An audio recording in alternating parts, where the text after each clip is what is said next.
Hello everyone, welcome to Insights 21 into half an hour. Let's know things. ಇವತ್ತು ನಾವು financial education and investment last ವಿಡಿಯೋದಲ್ಲಿ foundation for finance ಒಂದು ಸ್ವಲ್ಪ ಟಾಪಿಕ್ಸ್ನ cover ಮಾಡಿದ್ದೀವಿ. ಯಾರಾದರೂ ಆ ವಿಡಿಯೋನ ನೋಡಿಲ್ಲ ಅಂದರೆ ಆ ವಿಡಿಯೋನ ನೋಡ್ಕೊಂಡು ಈ ವಿಡಿಯೋನ ನೋಡಿ, ಯಾಕಂದರೆ ಇದು ಫಸ್ಟ್ ಚಾಪ್ಟರ್ ಇದನ್ನು ಕಂಟಿನ್ಯೂ ಆಗ್ತಾ ಇದೆ. ಆ ವಿಡಿಯೋದಲ್ಲಿ ಟೈಪ್ಸ್ ಆಫ್ ಬ್ಯಾಂಕ್ ತನಕ ಮಾಡಿದ್ದು. ಇವಾಗ ಇದು ನೆಕ್ಸ್ಟ್ ಟಾಪಿಕ್ ಬಂದ್ಬಿಟ್ಟು banking in India. First introduction ನೋಡೋಣ. ಇಂಟ್ರೊಡಕ್ಷನಲ್ಲಿ finance is the life blood of trade, commerce and industry.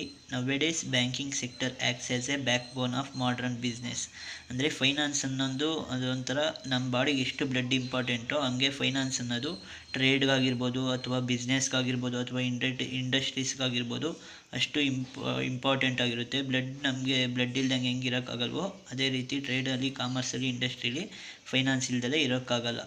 Banking sector acts as a backbone of modern business. Banking sector ಅನ್ನೋದು modern ಬಿಸ್ನೆಸ್ಗೆ backbone ಆಗಿರ್ತದೆ. ಯಾಕಂದರೆ ನಮ್ಮ ಬಾಡಿಲಿ backbone ಹೆಂಗೆ ಇಂಪಾರ್ಟೆಂಟೋ ಬಿಸ್ನೆಸ್ಗೆ ಬ್ಯಾಂಕಿಂಗ್ ಸೆಕ್ಟರ್ ಇಂಪಾರ್ಟೆಂಟ್ ಆಗಿರುತ್ತೆ. ಯಾಕಂದರೆ ಲೋನ್ಸ್ನ ಪ್ರೊವೈಡ್ ಇನ್ವೆಸ್ಟ್ಮೆಂಟ್ಗೆ ಲೋನ್ಸ್ನ ಪ್ರೊವೈಡ್ ಮಾಡ್ತವೆ. ಆಮೇಲೆ development of an country mainly depends upon the banking system. ಇವಾಗ ಎಲ್ಲರೂ ಕೂಡ ಇನ್ವೆಸ್ಟ್ಮೆಂಟ್ನ ಯೂಜ್ ಅಮೌಂಟಲ್ಲಿ ಮಾಡೋಕ್ಕಾಗಲ್ಲ. ಸೊ ಬ್ಯಾಂಕ್ ಅವರು ಲೋನ್ ಮುಖಾಂತರ ಇನ್ವೆಸ್ಟ್ಮೆಂಟ್ ಮಾಡೋಕ್ಕೆ ಹೆಲ್ಪ್ ಮಾಡ್ತಾರೆ. ಸೊ ಇದರಿಂದ ನಮ್ಮ ಕಂಟ್ರಿ ಡೆವಲಪ್ ಆಗೋದ್ರಿಂದ ಬ್ಯಾಂಕಿಂಗ್ ಸೆಕ್ಟರ್ ಅನ್ನೋದು ತುಂಬಾ ಇಂಪಾರ್ಟೆಂಟ್ ಆಗಿರುತ್ತೆ. ನೆಕ್ಸ್ಟ್ ಮೀನಿಂಗ್ ಆಫ್ ಬ್ಯಾಂಕ್ ಬಗ್ಗೆ ನೀವು ಆಗಾಗಲೇ ಫಸ್ಟ್ ವಿಡಿಯೋದಲ್ಲಿ ನೋಡಿರ್ತೀರ. ಅದಂದರೆ ಬ್ಯಾಂಕ್ ಅಂದರೆ ಏನಂದರೆ financial institution which deals with deposits and advances and other related services. It receives money from those who want to save in the form of deposits and it lends money to those who need it.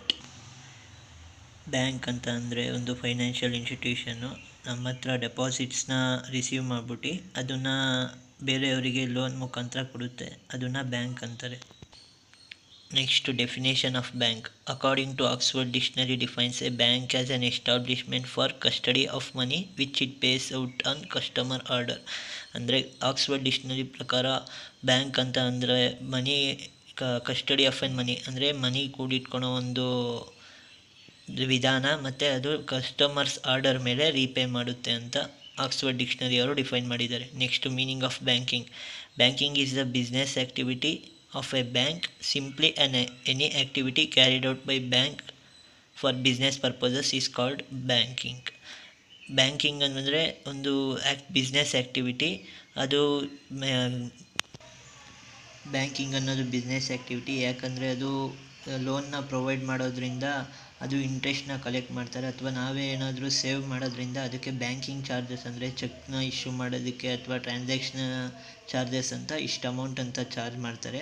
So ಅದೊಂದು business activity. ಅದು profit ಮೋಟಿವಿಂದನೇ ಅದೊಂದು start ಆಗಿರೋದ್ರಿಂದ banking ಅನ್ನೋದು business activity ಅಂತ ಕರೀತಾರೆ. Next definition of banking ಏನು important ಇಲ್ಲದೆ ಇರೋದ್ರಿಂದ ನಾವು ಬ್ಯಾಂಕಿಂಗ್ ಸಿಸ್ಟಮ್ ಮತ್ತು ಕ್ಯಾರೆಕ್ಟರಿಸ್ಟಿಕ್ಸ್ ಬಗ್ಗೆ ನೋಡೋಣ. The banking system of a country is an important pillar holding up the financial system of the country's economy. The banking system plays an important role in promoting economic growth by channelizing savings into investments and also by improving efficiency of resources allocation. Banking system ಬಗ್ಗೆ ಈಗಾಗಲೇ ನಾವು ಇಂಟ್ರೊಡಕ್ಷನಲ್ಲಿ ನೋಡಿದ್ದು. ಇದು ನಮ್ಮ ಒಂದು countries economic ಗ್ರೋತ್ಗೆ ತುಂಬಾ ಒಂದು important ಆಗುತ್ತೆ, ಅಥವಾ ಡೆವಲಪ್ಮೆಂಟ್ ಮಾಡೋಕ್ಕೆ ತುಂಬಾ ಒಂದು ಮುಖ್ಯ ಆಗುತ್ತೆ ಬ್ಯಾಂಕಿಂಗ್ ಸಿಸ್ಟಮು. ನೆಕ್ಸ್ಟ್ ಇದ್ರ ಫೀಚರ್ಸ್ ನೋಡೋಣ. ಡೀಲಿಂಗ್ ಇನ್ ಮನಿ ಅಂದರೆ ಬ್ಯಾಂಕಿಂಗ್ ಎಂತಕ್ಕಪ್ಪ ಅಂದರೆ ಮನಿ ಬಗ್ಗೆನೇ ಡೀಲ್ ಮಾಡೋದು. ಇದು ನಮಗೆಲ್ಲ ಜನರಲಾಗಿ ಗೊತ್ತಿರೋದ್ರಿಂದ ಇದು ಒಂದು ಮೇನ್ ಫೀಚರ್ಸ್ ಆಗಿರುತ್ತೆ. Next individual, firm or a company.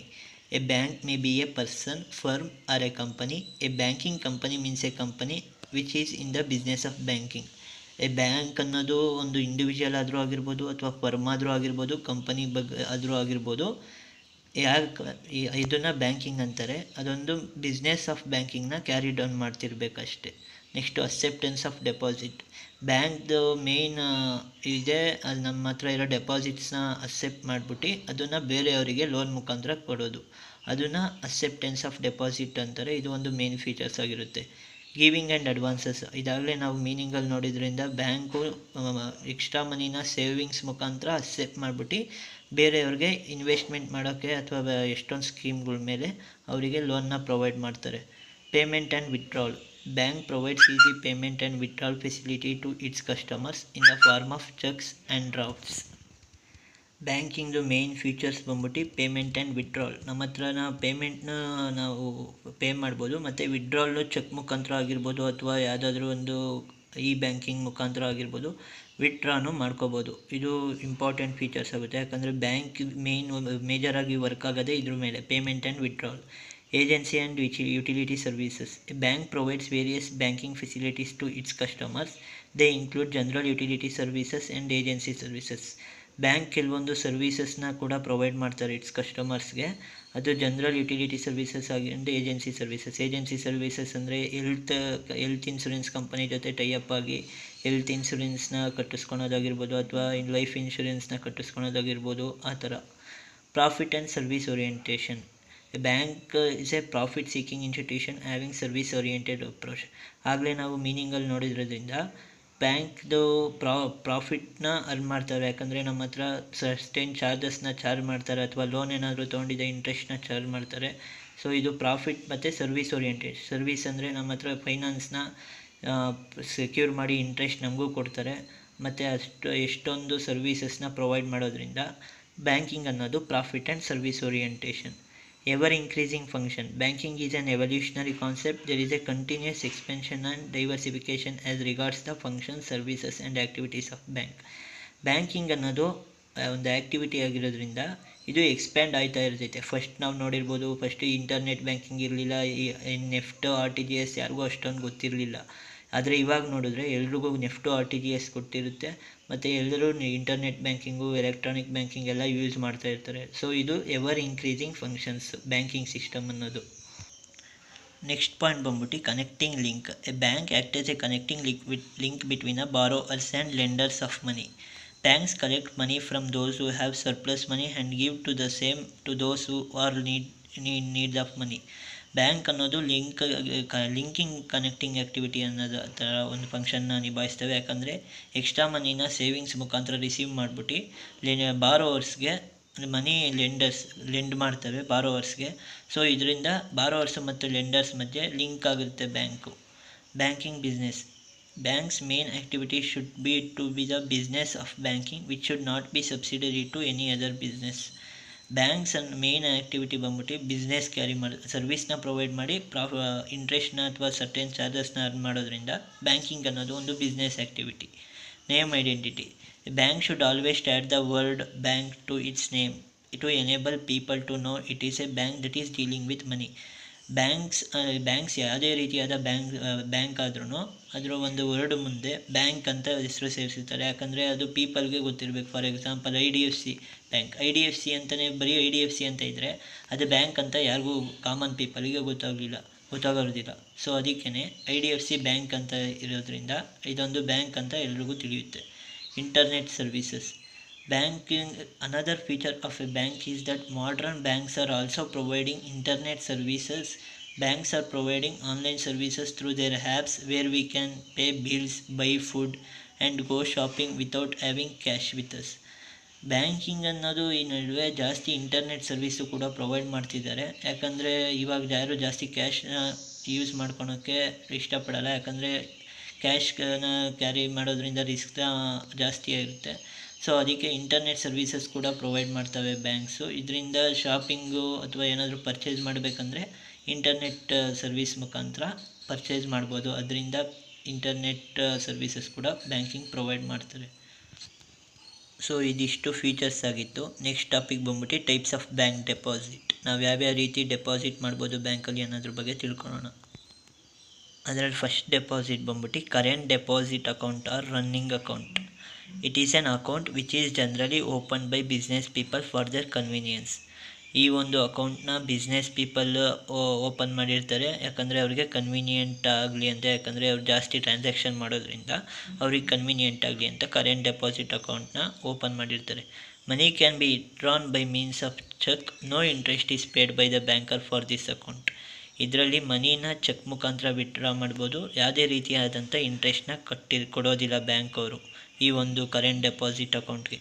No restrictions on number of transaction. Overdraft facility is allowed to this account. ಇದರಲ್ಲಿ ಟ್ರಾನ್ಸಾಕ್ಷನ್ಗೆ ಇಷ್ಟು ಲಿಮಿಟ್ ಅಂತ ಯಾವುದೇ ರೀತಿಯಾದಿರಲ್ಲ. ಇದರಲ್ಲಿ ಓವರ್ ಡ್ರಾಫ್ಟ್ ಫೆಸಿಲಿಟಿ ಕೂಡ ಅಲೋ ಮಾಡ್ತಾರೆ. ಇವಾಗ ಅಕೌಂಟಲ್ಲಿ 10,000 ಇದ್ದರೆ ಅವರು 15,000 ಕೂಡ ವಿಡ್ರಾ ಮಾಡ್ಬೋದು. 5,000 ಲೋನ್ ಮುಖಾಂತರ ಅವ್ರಿಗೆ ಪ್ರೊವೈಡ್ ಮಾಡ್ತಾರೆ. Other facilities like collection of cheques, transfer of money and rendering agency and general utility services R provided. ಈ ಒಂದು ಅಕೌಂಟ್ ಕರೆಂಟ್ ಡೆಪಾಸಿಟ್ ಅಕೌಂಟ್ ಇರೋದ್ರಿಂದ ಚೆಕ್ಸ್ನ ಕೂಡ ಅಂದರೆ ಕೆಲವೊಂದು ಸರ್ವೀಸಸ್ನ ರೆಂಡರ್ ಮಾಡ್ತಾರೆ. ಅದಂದರೆ cheques, transfer of money, rendering agency ಅಂದರೆ ಜನರಲ್ ಯುಟಿಲಿಟಿ ಸರ್ವೀಸಸ್ನ ಕೂಡ ಪ್ರೊವೈಡ್ ಮಾಡ್ತಾರೆ. Banker will charge some commission for services rendered and incidental charges for maintaining the account. ಆಗಲೇ ಹೇಳೋದ್ರಿಂದ ಬ್ಯಾಂಕಿಂಗ್ ಅನ್ನೋದೊಂದು ಬಿಸ್ನೆಸ್ ಆ್ಯಕ್ಟಿವಿಟಿ ಆದ್ದರಿಂದ ಸೊ ಇದರಲ್ಲಿ ಸರ್ಟೈನ್ ಕಮಿಷನ್ ಅಂದ್ಬಿಟ್ಟು ಇಷ್ಟು ಚಾರ್ಜ್ ಮಾಡ್ತಾರೆ ಸರ್ವೀಸಸ್ ಮೇಲೆ. ಆಮೇಲೆ ಇನ್ಸಿಡೆನ್ಷನಲ್ ಚಾರ್ಜಸ್ ಕೂಡ ಚಾರ್ಜ್ ಮಾಡ್ತಾರೆ ಈ ಅಕೌಂಟ್ ಮೇಲೆ. ನೆಕ್ಸ್ಟ್ ಬಂದ್ಬಿಟ್ಟು ಸೆಕೆಂಡ್ ಟೈಪ್ ಬಂದ್ಬಿಟ್ಟು fixed deposit account. This are deposits for a fixed term. Fixed deposit account ಅಂದರೆ ಇಷ್ಟು ಅಮೌಂಟ್ನ ಫಿಕ್ಸ್ಡ್ ಟರ್ಮಾಗಿ ಇಂಟ್ರೆಸ್ಟ್ನ ಅರ್ನ್ ಮಾಡೋಕ್ಕೋಸ್ಕರ ಡೆಪಾಸಿಟ್ ಮಾಡಿ ಇಂಥ ಫಿಕ್ಸೆಡ್ ಮಾಡೋದು. Next second point, the fixed deposit is one which is repayable after the expiry of a predetermined period fixed by the customer himself. Fixed deposit ಅಮೌಂಟ್ನ ಫಿಕ್ಸ್ ಮಾಡೋದು ಅದು ಯಾವಾಗ ರೀಪೇ ಮಾಡ್ತಾರೆ ಅಂದರೆ ಇಂಥ ಒಂದು ಎಕ್ಸ್ಪೈರಿ ಡೇಟನ್ನು ಪ್ರಿಡಿಟರ್ಮೆಂಟಾಗಿ ಮೆಚುರಿಟಿ ಪೀರಿಯಡ್ ಅಂತ ಮೆನ್ಷನ್ ಮಾಡಿರ್ತಾರೆ. ಆ ಒಂದು ಪೀರಿಯಡ್ ಆದಮೇಲೆ ಕಸ್ಟಮರ್ಸ್ಗೆ ಇಂಟ್ರೆಸ್ಟ್ ಮುಖಾಂತರ ಜೊತೆಗೆ ಪ್ರಿನ್ಸಿಪಲ್ಲು ಸೇರಿಸಿ ಕೊಡ್ತಾರೆ. The period varies from few days to few years, that is 7 days to 10 years. ಈ ಒಂದು ಪೀರಿಯಡ್ ಬಂದ್ಬಿಟ್ಟು ಒಂದು ವೀಕಿಂದ 10 years ತನಕ ಎಕ್ಸ್ಟೆಂಡ್ ಆಗ್ಬೋದು, 10 years ತನಕ ಫಿಕ್ಸೆಡ್ ಮಾಡ್ಬೋದು. The interest rate offered on the fixed deposit is so attractive and it varies according to the period of deposit and it varies across banks.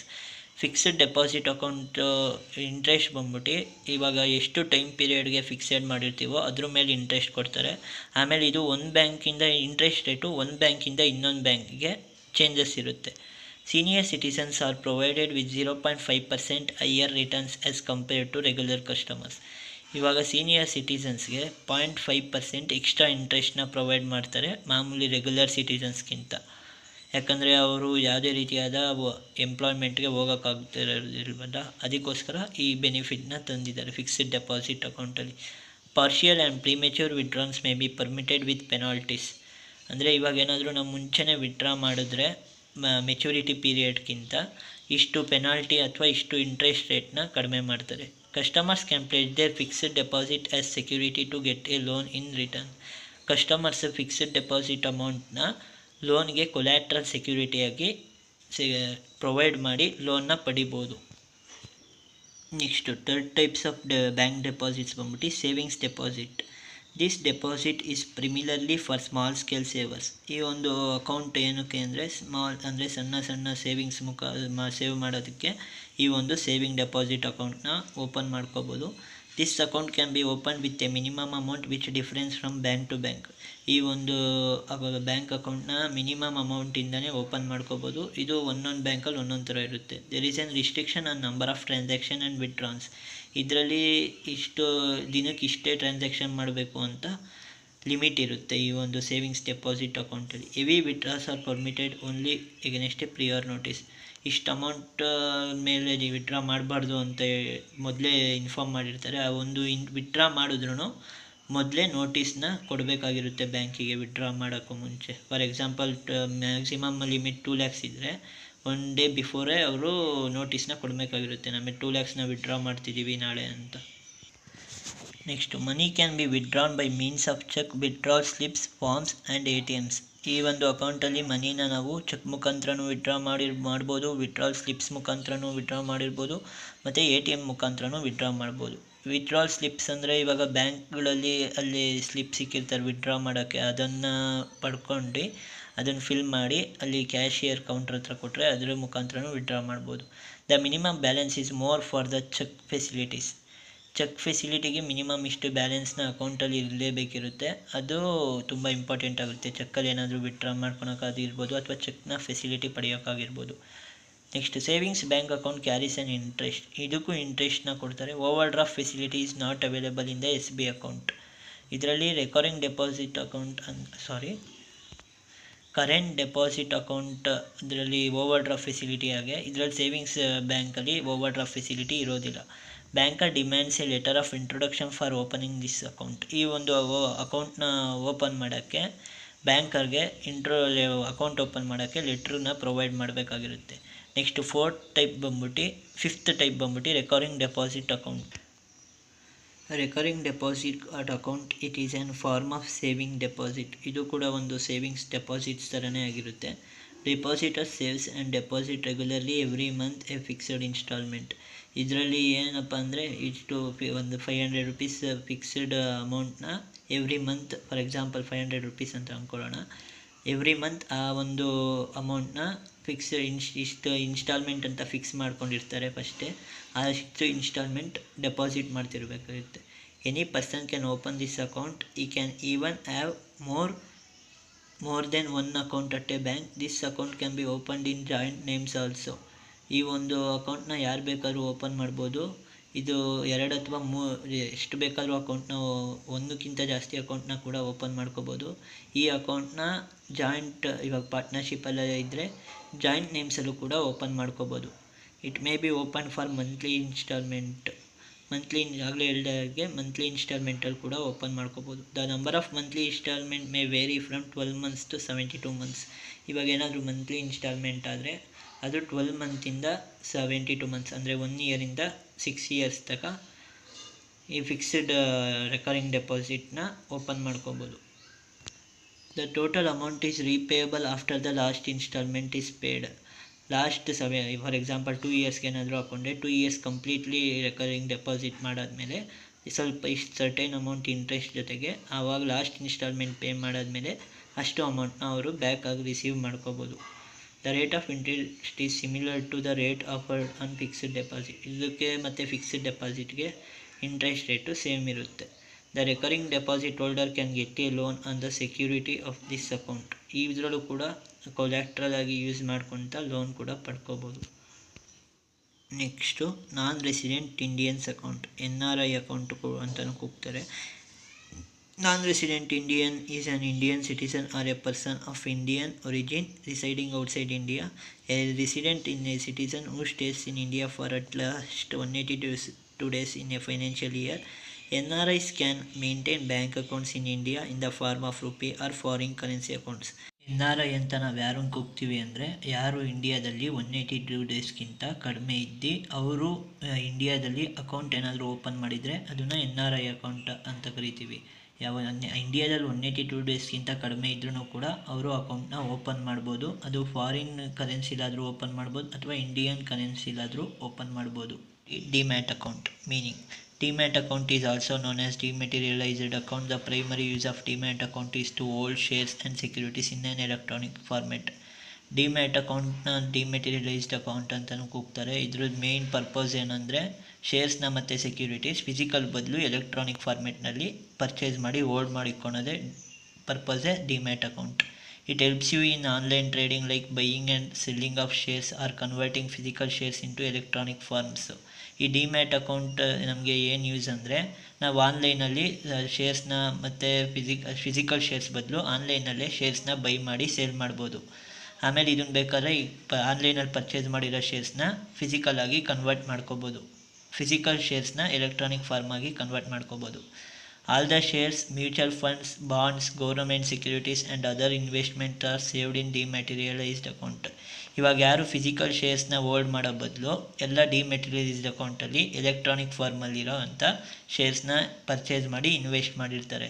Also through it investors can perform intraday trades. ಅಂದರೆ investors ಕೂಡ ಇದರಲ್ಲಿ purchase ಆದರೂ ಮಾಡ್ಬೋದು, sales ಮಾಡ್ಬೋದು, trading ಮಾಡ್ಬೋದು. ಡಿಮ್ಯಾಟೀರಿಯಲೈಸ್ is the term used to define the process of transferring physical certificate into electronic ones. ಆಗಲೇ demat account ಮೀನಿಂಗಲ್ಲಿ ಹೇಳೋದ್ರಿಂದ ಡಿಮ್ಯಾಟೀರಿಯಲೈಸೇಷನ್ ಅಂದರೆ ಫಿಸಿಕಲ್ ಸರ್ಟಿಫಿಕೇಟ್ಸ್ನ ಎಲೆಕ್ಟ್ರಾನಿಕ್ ಫಾರ್ಮಾಗಿ ಕನ್ವರ್ಟ್ ಮಾಡ್ಬೋದು. ಇವಾಗ ಫಿಸಿಕಲಾಗಿ ಶೇರ್ಸ್ ಹೋಲ್ಡ್ ಮಾಡೋ ಬದಲು ಎಲೆಕ್ಟ್ರಾನಿಕಲಿ ಹಂಗೆ ಅದರಲ್ಲೇ ಟ್ರೇಡ್ ಮಾಡಿ ಸೇಲ್ ಮಾಡೋದು.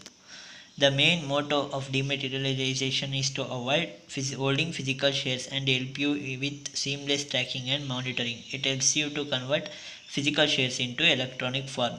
ಇದರ ಮೇನ್ ಅಬ್ಜೆಕ್ಟಿವ್ ಏನಂದರೆ ಫಿಸಿಕಲ್ ಶೇರ್ಸ್ನ ರಿಮೂವ್ ಮಾಡಿ ಎಲೆಕ್ಟ್ರಾನಿಕ್ ಫಾರ್ಮಲ್ಲಿ ಟ್ರೇಡ್ ಮಾಡೋದೇ ಇದು main objective. Next importance of demat account. Digitally secure way of holding shares and securities.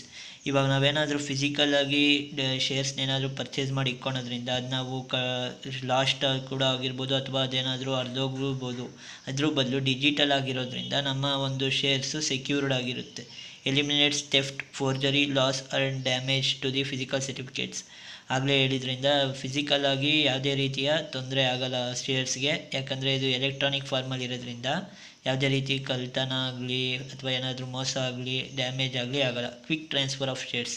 ಇದು ಆನ್ಲೈನ್ ಮೂಲಕ ಆಗಿದ್ದರಿಂದ ಯಾವಾಗ ಬೇಕಾದ್ರೂ ಟ್ರಾನ್ಸ್ಫರ್ ಮಾಡ್ಬೋದು ಶೇರ್ಸು. ಫಿಸಿಕಲ್ ಶೇರ್ ಆದರೆ ನಮ್ಗೆ ಇಷ್ಟ ಬಂದಾಗ ಟ್ರಾನ್ಸ್ಫರ್ ಮಾಡೋ ಬದಲು ಇದು ಟೈಮ್ ಕನ್ಸ್ಯೂಮ್ ಆಗುತ್ತೆ ಫಿಸಿಕಲ್ ಆದರೆ. Next advantages of demat account. When the securities are being transferred there is no stamp duty. Stamp duty ಅಂತ ಯಾವುದೇ ರೀತಿಯಾದ ಟ್ಯಾಕ್ಸ್ನ ಚಾರ್ಜ್ ಮಾಡಲ್ಲ ಸೆಕ್ಯೂರಿಟೀಸ್ನ ನಾವು ಟ್ರಾನ್ಸ್ಫರ್ ಮಾಡಬೇಕಾದ್ರೆ. There is A faster and more immediate transfer of securities. ಆನ್ಲೈನಲ್ಲಿ trade ಮಾಡೋದ್ರಿಂದ ನಮಗೆ ಯಾವಾಗ ಬೇಕಾದ್ರೂ ಬೇಗನೆ ಸೇಲ್ ಮಾಡೋದು ಅಥವಾ ಪರ್ಚೇಸು ಮಾಡ್ಬೋದು. The elimination of wrong deliveries is scene. ಡೈರೆಕ್ಟಾಗಿ ನಾವೇ ಸೇಲ್ ಮಾಡಿ ಪರ್ಚೇಸ್ ಮಾಡೋದ್ರಿಂದ ಯಾವುದೇ ರೀತಿಯಾದ ಡೆಲಿವರಿ ಅಂದರೆ ತಪ್ಪು ಡೆಲಿವರಿ ಅಥವಾ ಬೇರೆ ಶೇರ್ಸ್ ಡೆಲಿವರಿ ಎಲ್ಲ ನೋಡೋದಕ್ಕೆ ಸಿಗಲ್ಲ. The elimination of risk by loss, theft, damage, mutilation etcetera is scene. ಆಗಲೇ ಇಂಪಾರ್ಟೆನ್ಸಲ್ಲಿ ಹೇಳಿದ್ರಿಂದ ಯಾವುದೇ ರೀತಿಯಾದ ಡ್ಯಾಮೇಜಸ್ನ ನಾವು ನೋಡಲ್ಲ, ಇಲ್ಲಿ ಅವಾಯ್ಡ್ ಮಾಡ್ಬೋದು ಡ್ಯಾಮೇಜಸ್ನ. They benefit us with disbursement of corporate benefits like rights, dividend, bonuses etcetera and faster settlement. ಅಂದರೆ ನಾವು ಇವಾಗ ಸೇಲ್ ಮಾಡಬೇಕು ಅಂದ್ಕೊಂಡ್ರೆ ಬೇಗ ಅಂದರೆ ಕ್ವಿಕ್ಕಾಗಿ ಸೇಲ್ ಮಾಡೋದ್ರಿಂದ ನಮಗೆ ಡಿವಿಡೆಂಡ್ ತೊಗೋಬೇಕಂದ್ರೆ ಡಿವಿಡೆಂಡು ಬೇಗ ಸಿಗುತ್ತೆ ಅಥವಾ ಸೇಲ್ ಮಾಡಬೇಕಂದ್ರೆ ಸೇಲು ಬೇಗ ಮಾಡ್ಬೋದು. Elimination of personal information miss matches like bank accounts and addresses. ನಾವು ಇಲ್ಲಿ ಆನ್ಲೈನಲ್ಲೇ ಪರ್ಚೇಸ್ ಮಾಡೋದ್ರಿಂದ ಯಾವುದೇ ರೀತಿಯಾದಂಥ ಅಂದರೆ ಬ್ಯಾಂಕ್ ಅಕೌಂಟಲ್ಲಿ ಮಿಸ್ಟೇಕ್ ಆಗಿರ್ಬೋದು ಅಥವಾ ಅಡ್ರೆಸ್ಸಲ್ಲಿ ಮಿಸ್ಟೇಕ್ ಆಗಿರ್ಬೋದು ಫಿಸಿಕಲ್ ಶೇರ್ನ ಟ್ರಾನ್ಸ್ಫರ್ ಮಾಡಬೇಕಾದ್ರೆ ಆಗಲ್ಲ. The nomination facilities R more convenient. ಇದರಲ್ಲಿ ಕನ್ವೀನಿಯೆಂಟಾಗಿ ನಾಮಿನೀಸ್ನ ನೇಮ್ ಮಾಡ್ಬೋದು. The case of death of A demat account holder the transmission formalities are done more convenient. In case of ಏನಾದರೂ share holders ಏನಾದರೂ death ಆದರೆ ಅಥವಾ demat account holder ಏನಾದರೂ death ಆದರೆ ಈಸಿಯಾಗಿ ಅವರಿಗೆ ಸಿಗಬೇಕಾಗಿದ್ದಂಥ ಡಿವಿಡೆಂಡ್ ಆಗಿರ್ಬೋದು ಅಥವಾ ಶೇರ್ಸ್ನ ಸೇಲ್ ಮಾಡೋದಾಗಿರ್ಬೋದು ಈಸಿಯಾಗಿ ಸೇಲ್ ಮಾಡ್ಬೋದು. There is no TDS deduction meaning tax deduction which is deducted at the source for demat securities. ಇದರಲ್ಲಿ ಯಾವುದೇ ರೀತಿಯಾದಂಥ ಟ್ಯಾಕ್ಸ್ನ ಡಿಡಕ್ಟ್ ಮಾಡಲ್ಲ. ನೆಕ್ಸ್ಟ್ ಟಾಪಿಕ್ ಬಂದ್ಬಿಟ್ಟು debit card and credit card. First debit card ಬಗ್ಗೆ ನೋಡ್ಕೊಳ್ಳೋಣ. Debit card means a physical plastic card that allows the holder to pay for the purchase he desires to make. Basically the card is a payment instrument that is used for regular transaction. ನಾವು debit ಕಾರ್ಡ್ನ ಈಗಾಗಲೇ ನಾವೆಲ್ಲ use ಮಾಡಿರ್ತೀವಿ. ಆ debit card ಅಂದರೆ plastic card ಇರುತ್ತೆ, ನಿಮಗೆಲ್ಲರಿಗೂ ಗೊತ್ತಿರುತ್ತೆ. ದಟ್ ಓಲ್ಡ್ ನಾವೇನು ಮಾಡ್ಬೋದು ಅಂದರೆ ಅದರಿಂದ ಪರ್ಚೇಸ್ ಮಾಡಿದ್ರೆ ಅದರಿಂದ ಪೇ ಮಾಡ್ಬೋದು ಅಥವಾ ಏನಾದರೂ ಟ್ರಾನ್ಸಾಕ್ಟ್ ಮಾಡ್ಬೋದು. ಇದಕ್ಕೆಲ್ಲ ಡೆಬಿಟ್ ಕಾರ್ಡ್ ಯೂಸ್ ಮಾಡ್ತೀವಿ. ಇದು ಡೆಬಿಟ್ ಕಾರ್ಡು ಕಸ್ಟಮರ್ಸ್ಗೆ ಪೇಮೆಂಟ್ ಮಾಡೋದ್ರಿಂದ ಅವ್ರ ಅಕೌಂಟಲ್ಲಿರೋ ಅಮೌಂಟು ಈಸಿಯಾಗಿ ಅವ್ರ ಅಕೌಂಟಲ್ಲಿರೋ ಅಮೌಂಟ್ನ ಈಸಿಯಾಗಿ ಯೂಸ್ ಮಾಡ್ಬೋದು. ಅದರಿಂದ ನಾವು ಯಾವುದೇ ರೀತಿಯಾಗಿ ಈಸಿಯಾಗಿ ಪರ್ಚೇಸ್ ಕೂಡ ಮಾಡ್ಬೋದು. ಯಾವುದೇ ರೀತಿಯಾದ ವಸ್ತು ಆದರೂ ಆಗಿರ್ಬೋದು ಅಥವಾ ಏನಾದರೂ ಮೆಟೀರಿಯಲ್ಸ್ ಆದರೂ ಆಗಿರ್ಬೋದು. In terms of utility it is the same as a credit card meaning debit card can be used in the same manner to make payments. However, in the case of debit card we use our own money unlike borrowed funds in the credit card. Credit ಕಾರ್ಡ್ಗೂ ಮತ್ತು debit ಕಾರ್ಡ್ಗೆ ಎಷ್ಟೊಂದು ಜನಕ್ಕೆ difference ಗೊತ್ತಿರೋಲ್ಲ. Debit ಕಾರ್ಡಲ್ಲಿ ಏನಾಗುತ್ತೆ ಅಂದರೆ ನಮ್ಮ ಹತ್ರ ಇರೋವಂಥ ಅಕೌಂಟಲ್ಲಿ ಎಷ್ಟು ಅಮೌಂಟ್ ಇರುತ್ತೋ ಅದರಿಂದ ಮಾತ್ರ ಪರ್ಚೇಸ್ ಮಾಡ್ತೀವಿ. ಯಾವುದೇ ರೀತಿಯಾದ ಲೋನು ಆಗಲಿ ಸಾಲ ಆಗಲಿ ಎಕ್ಸ್ಟ್ರಾ ಮನಿ ಆಗಲಿ ವಿಡ್ರಾ ಮಾಡಲ್ಲ. ಆದರೆ ಕ್ರೆಡಿಟ್ ಕಾರ್ಡಲ್ಲಾದರೆ ನಮ್ಮ ಹತ್ರ ಇರೋ ಅಮೌಂಟ್ಗಿಂತ ಜಾಸ್ತಿ ಅಮೌಂಟ್ನ ವಿಡ್ರಾ ಮಾಡ್ಬೋದು. ಅದನ್ನ ಲೋನ್ ಮುಖಾಂತರ ಕೊಡ್ತಾರೆ, ಓವರ್ ಡ್ರಾಫ್ಟ್ ಫೆಸಿಲಿಟಿ ಅಂತಾರೆ ಅದಕ್ಕೆ. ಇದರಿಂದ large amount of interest huge amount of ಇಂಟ್ರೆಸ್ಟ್ನ ಚಾರ್ಜ್ ಮಾಡ್ತಾರೆ ಬ್ಯಾಂಕ್ ಅವರು. Next in credit card with debit card we can access our account at various payment outlets across the country to pay for our purchases and to pay our bills online. Therefore it eliminates the need of carrying physical cash. Debit ಕಾರ್ಡಿಂದ ನಾವು ಯಾವುದೇ ರೀತಿಯಾಗಲಿ ಎಲ್ಲಿ ಬೇಕಾದ್ರೂ ಇಡೀ ಕಂಟ್ರೀಲಿ ಎಲ್ಲಿ ಬೇಕಾದ್ರೂ pay ಮಾಡ್ಬೋದು. ಇದು ಫಿಸಿಕಲ್ ಕ್ಯಾಶ್ನ ಅವಾಯ್ಡ್ ಮಾಡುತ್ತೆ ಕ್ಯಾರಿ ಮಾಡೋಕ್ಕೆ. Next credit card. A credit card is an electronic plastic card issued by a financial institution that lets an individual borrows money at the point of sale to complete a purchase. Credit card main ಉದ್ದೇಶ ಏನಂದರೆ, ಇವಾಗ example ಅಕೌಂಟಲ್ಲಿ ಕಡಿಮೆ ಮನಿ ಇರುತ್ತೆ. ಇವಾಗ ಅವ್ರು ಏನಾದರೂ purchase ಮಾಡಬೇಕಂದ್ರೆ ಅವರು ಅವ್ರ ಅಕೌಂಟಲ್ಲಿಗಿಂತ ಜಾಸ್ತಿ ಅಮೌಂಟ್ನ ವಿತ್ಡ್ರಾ ಮಾಡ್ಬೋದು. ಅದನ್ನು ಲೋನ್ ಮುಖಾಂತರ ಪ್ರೊವೈಡ್ ಮಾಡ್ತಾರೆ ಕ್ರೆಡಿಟ್ ಕಾರ್ಡ್ ಹೋಲ್ಡರ್ಸ್ಗೆ. ಇದಕ್ಕೆ ಅವರು ಇಂಟ್ರೆಸ್ಟ್ನ ಚಾರ್ಜ್ ಮಾಡ್ತಾರೆ. Credit cards are a convenient way for people to make purchases using borrowed funds from the bank, while a credit card allows a cardholder to instantly buy things either online, on the phone or at a store. That is not at the end of the story. ಅಂದರೆ ಇದರಿಂದ ಯಾವಾಗ ಬೇಕಾದರೂ customer purchase ಮಾಡ್ಬೋದು. ಅವ್ರು ಇಷ್ಟು ತೊಗೊಂಡಿರೋಂಥ ಗುಡ್ಸು ಅವನ ಅಕೌಂಟಲ್ಲಿ ಅಷ್ಟು ಮನಿ ಇಲ್ಲ ಅಂದರೂ ಕೂಡ ಅವನು ವಿತ್ಡ್ರಾ ಮಾಡ್ಬೋದು, ಪರ್ಚೇಸ್ ಮಾಡ್ಬೋದು ಅಂತ. The card holder must repay the bank for what they have purchase sometimes with the interest charges if they carry a balance on the card. ಆಗಲೇ ಹೇಳ್ದಂಗೆ ಕ್ರೆಡಿಟ್ ಕಾರ್ಡು ವಿತ್ಡ್ರಾ ಅಮೌಂಟ್ ಏನಾದರೂ extra withdraw ಮಾಡಿದ್ರೆ ಅವ್ರ ಅಕೌಂಟಲ್ಲಿ ಇರೋದಕ್ಕಿಂತ ಅವರು ಇಂಟ್ರೆಸ್ಟ್ನ charge ಮಾಡ್ತಾರೆ. ಆ ಇಂಟ್ರೆಸ್ಟ್ ಜೊತೆ ಅವರು ಅಮೌಂಟ್ನ ಪೇ ಮಾಡಬೇಕಾಗಿರುತ್ತೆ. ಕ್ರೆಡಿಟ್ ಕಾರ್ಡ್ ಹೋಲ್ಡರ್ಸು ಯಾರ್ಯಾರು ಎಕ್ಸ್ಟ್ರಾ ಅಮೌಂಟ್ನ ವಿತ್ಡ್ರಾ ಮಾಡಿರ್ತಾರೋ ಅವರು. Next credit card, debit card ಎಲ್ರಿಗೂ ಆಲ್ಮೋಸ್ಟ್ ಗೊತ್ತಿರೋದ್ರಿಂದ ಅದನ್ನು ಡ್ರ್ಯಾಗ್ ಮಾಡೋ ಬದಲು ನೆಕ್ಸ್ಟ್ ಟಾಪಿಕ್ ಹೋಗೋಣ. ನೆಕ್ಸ್ಟ್ ಟಾಪಿಕ್ ಬಂದ್ಬಿಟ್ಟು internet banking. Internet banking is a system that provides the facility to the customers to conduct the financial and non financial transaction from is net banking account.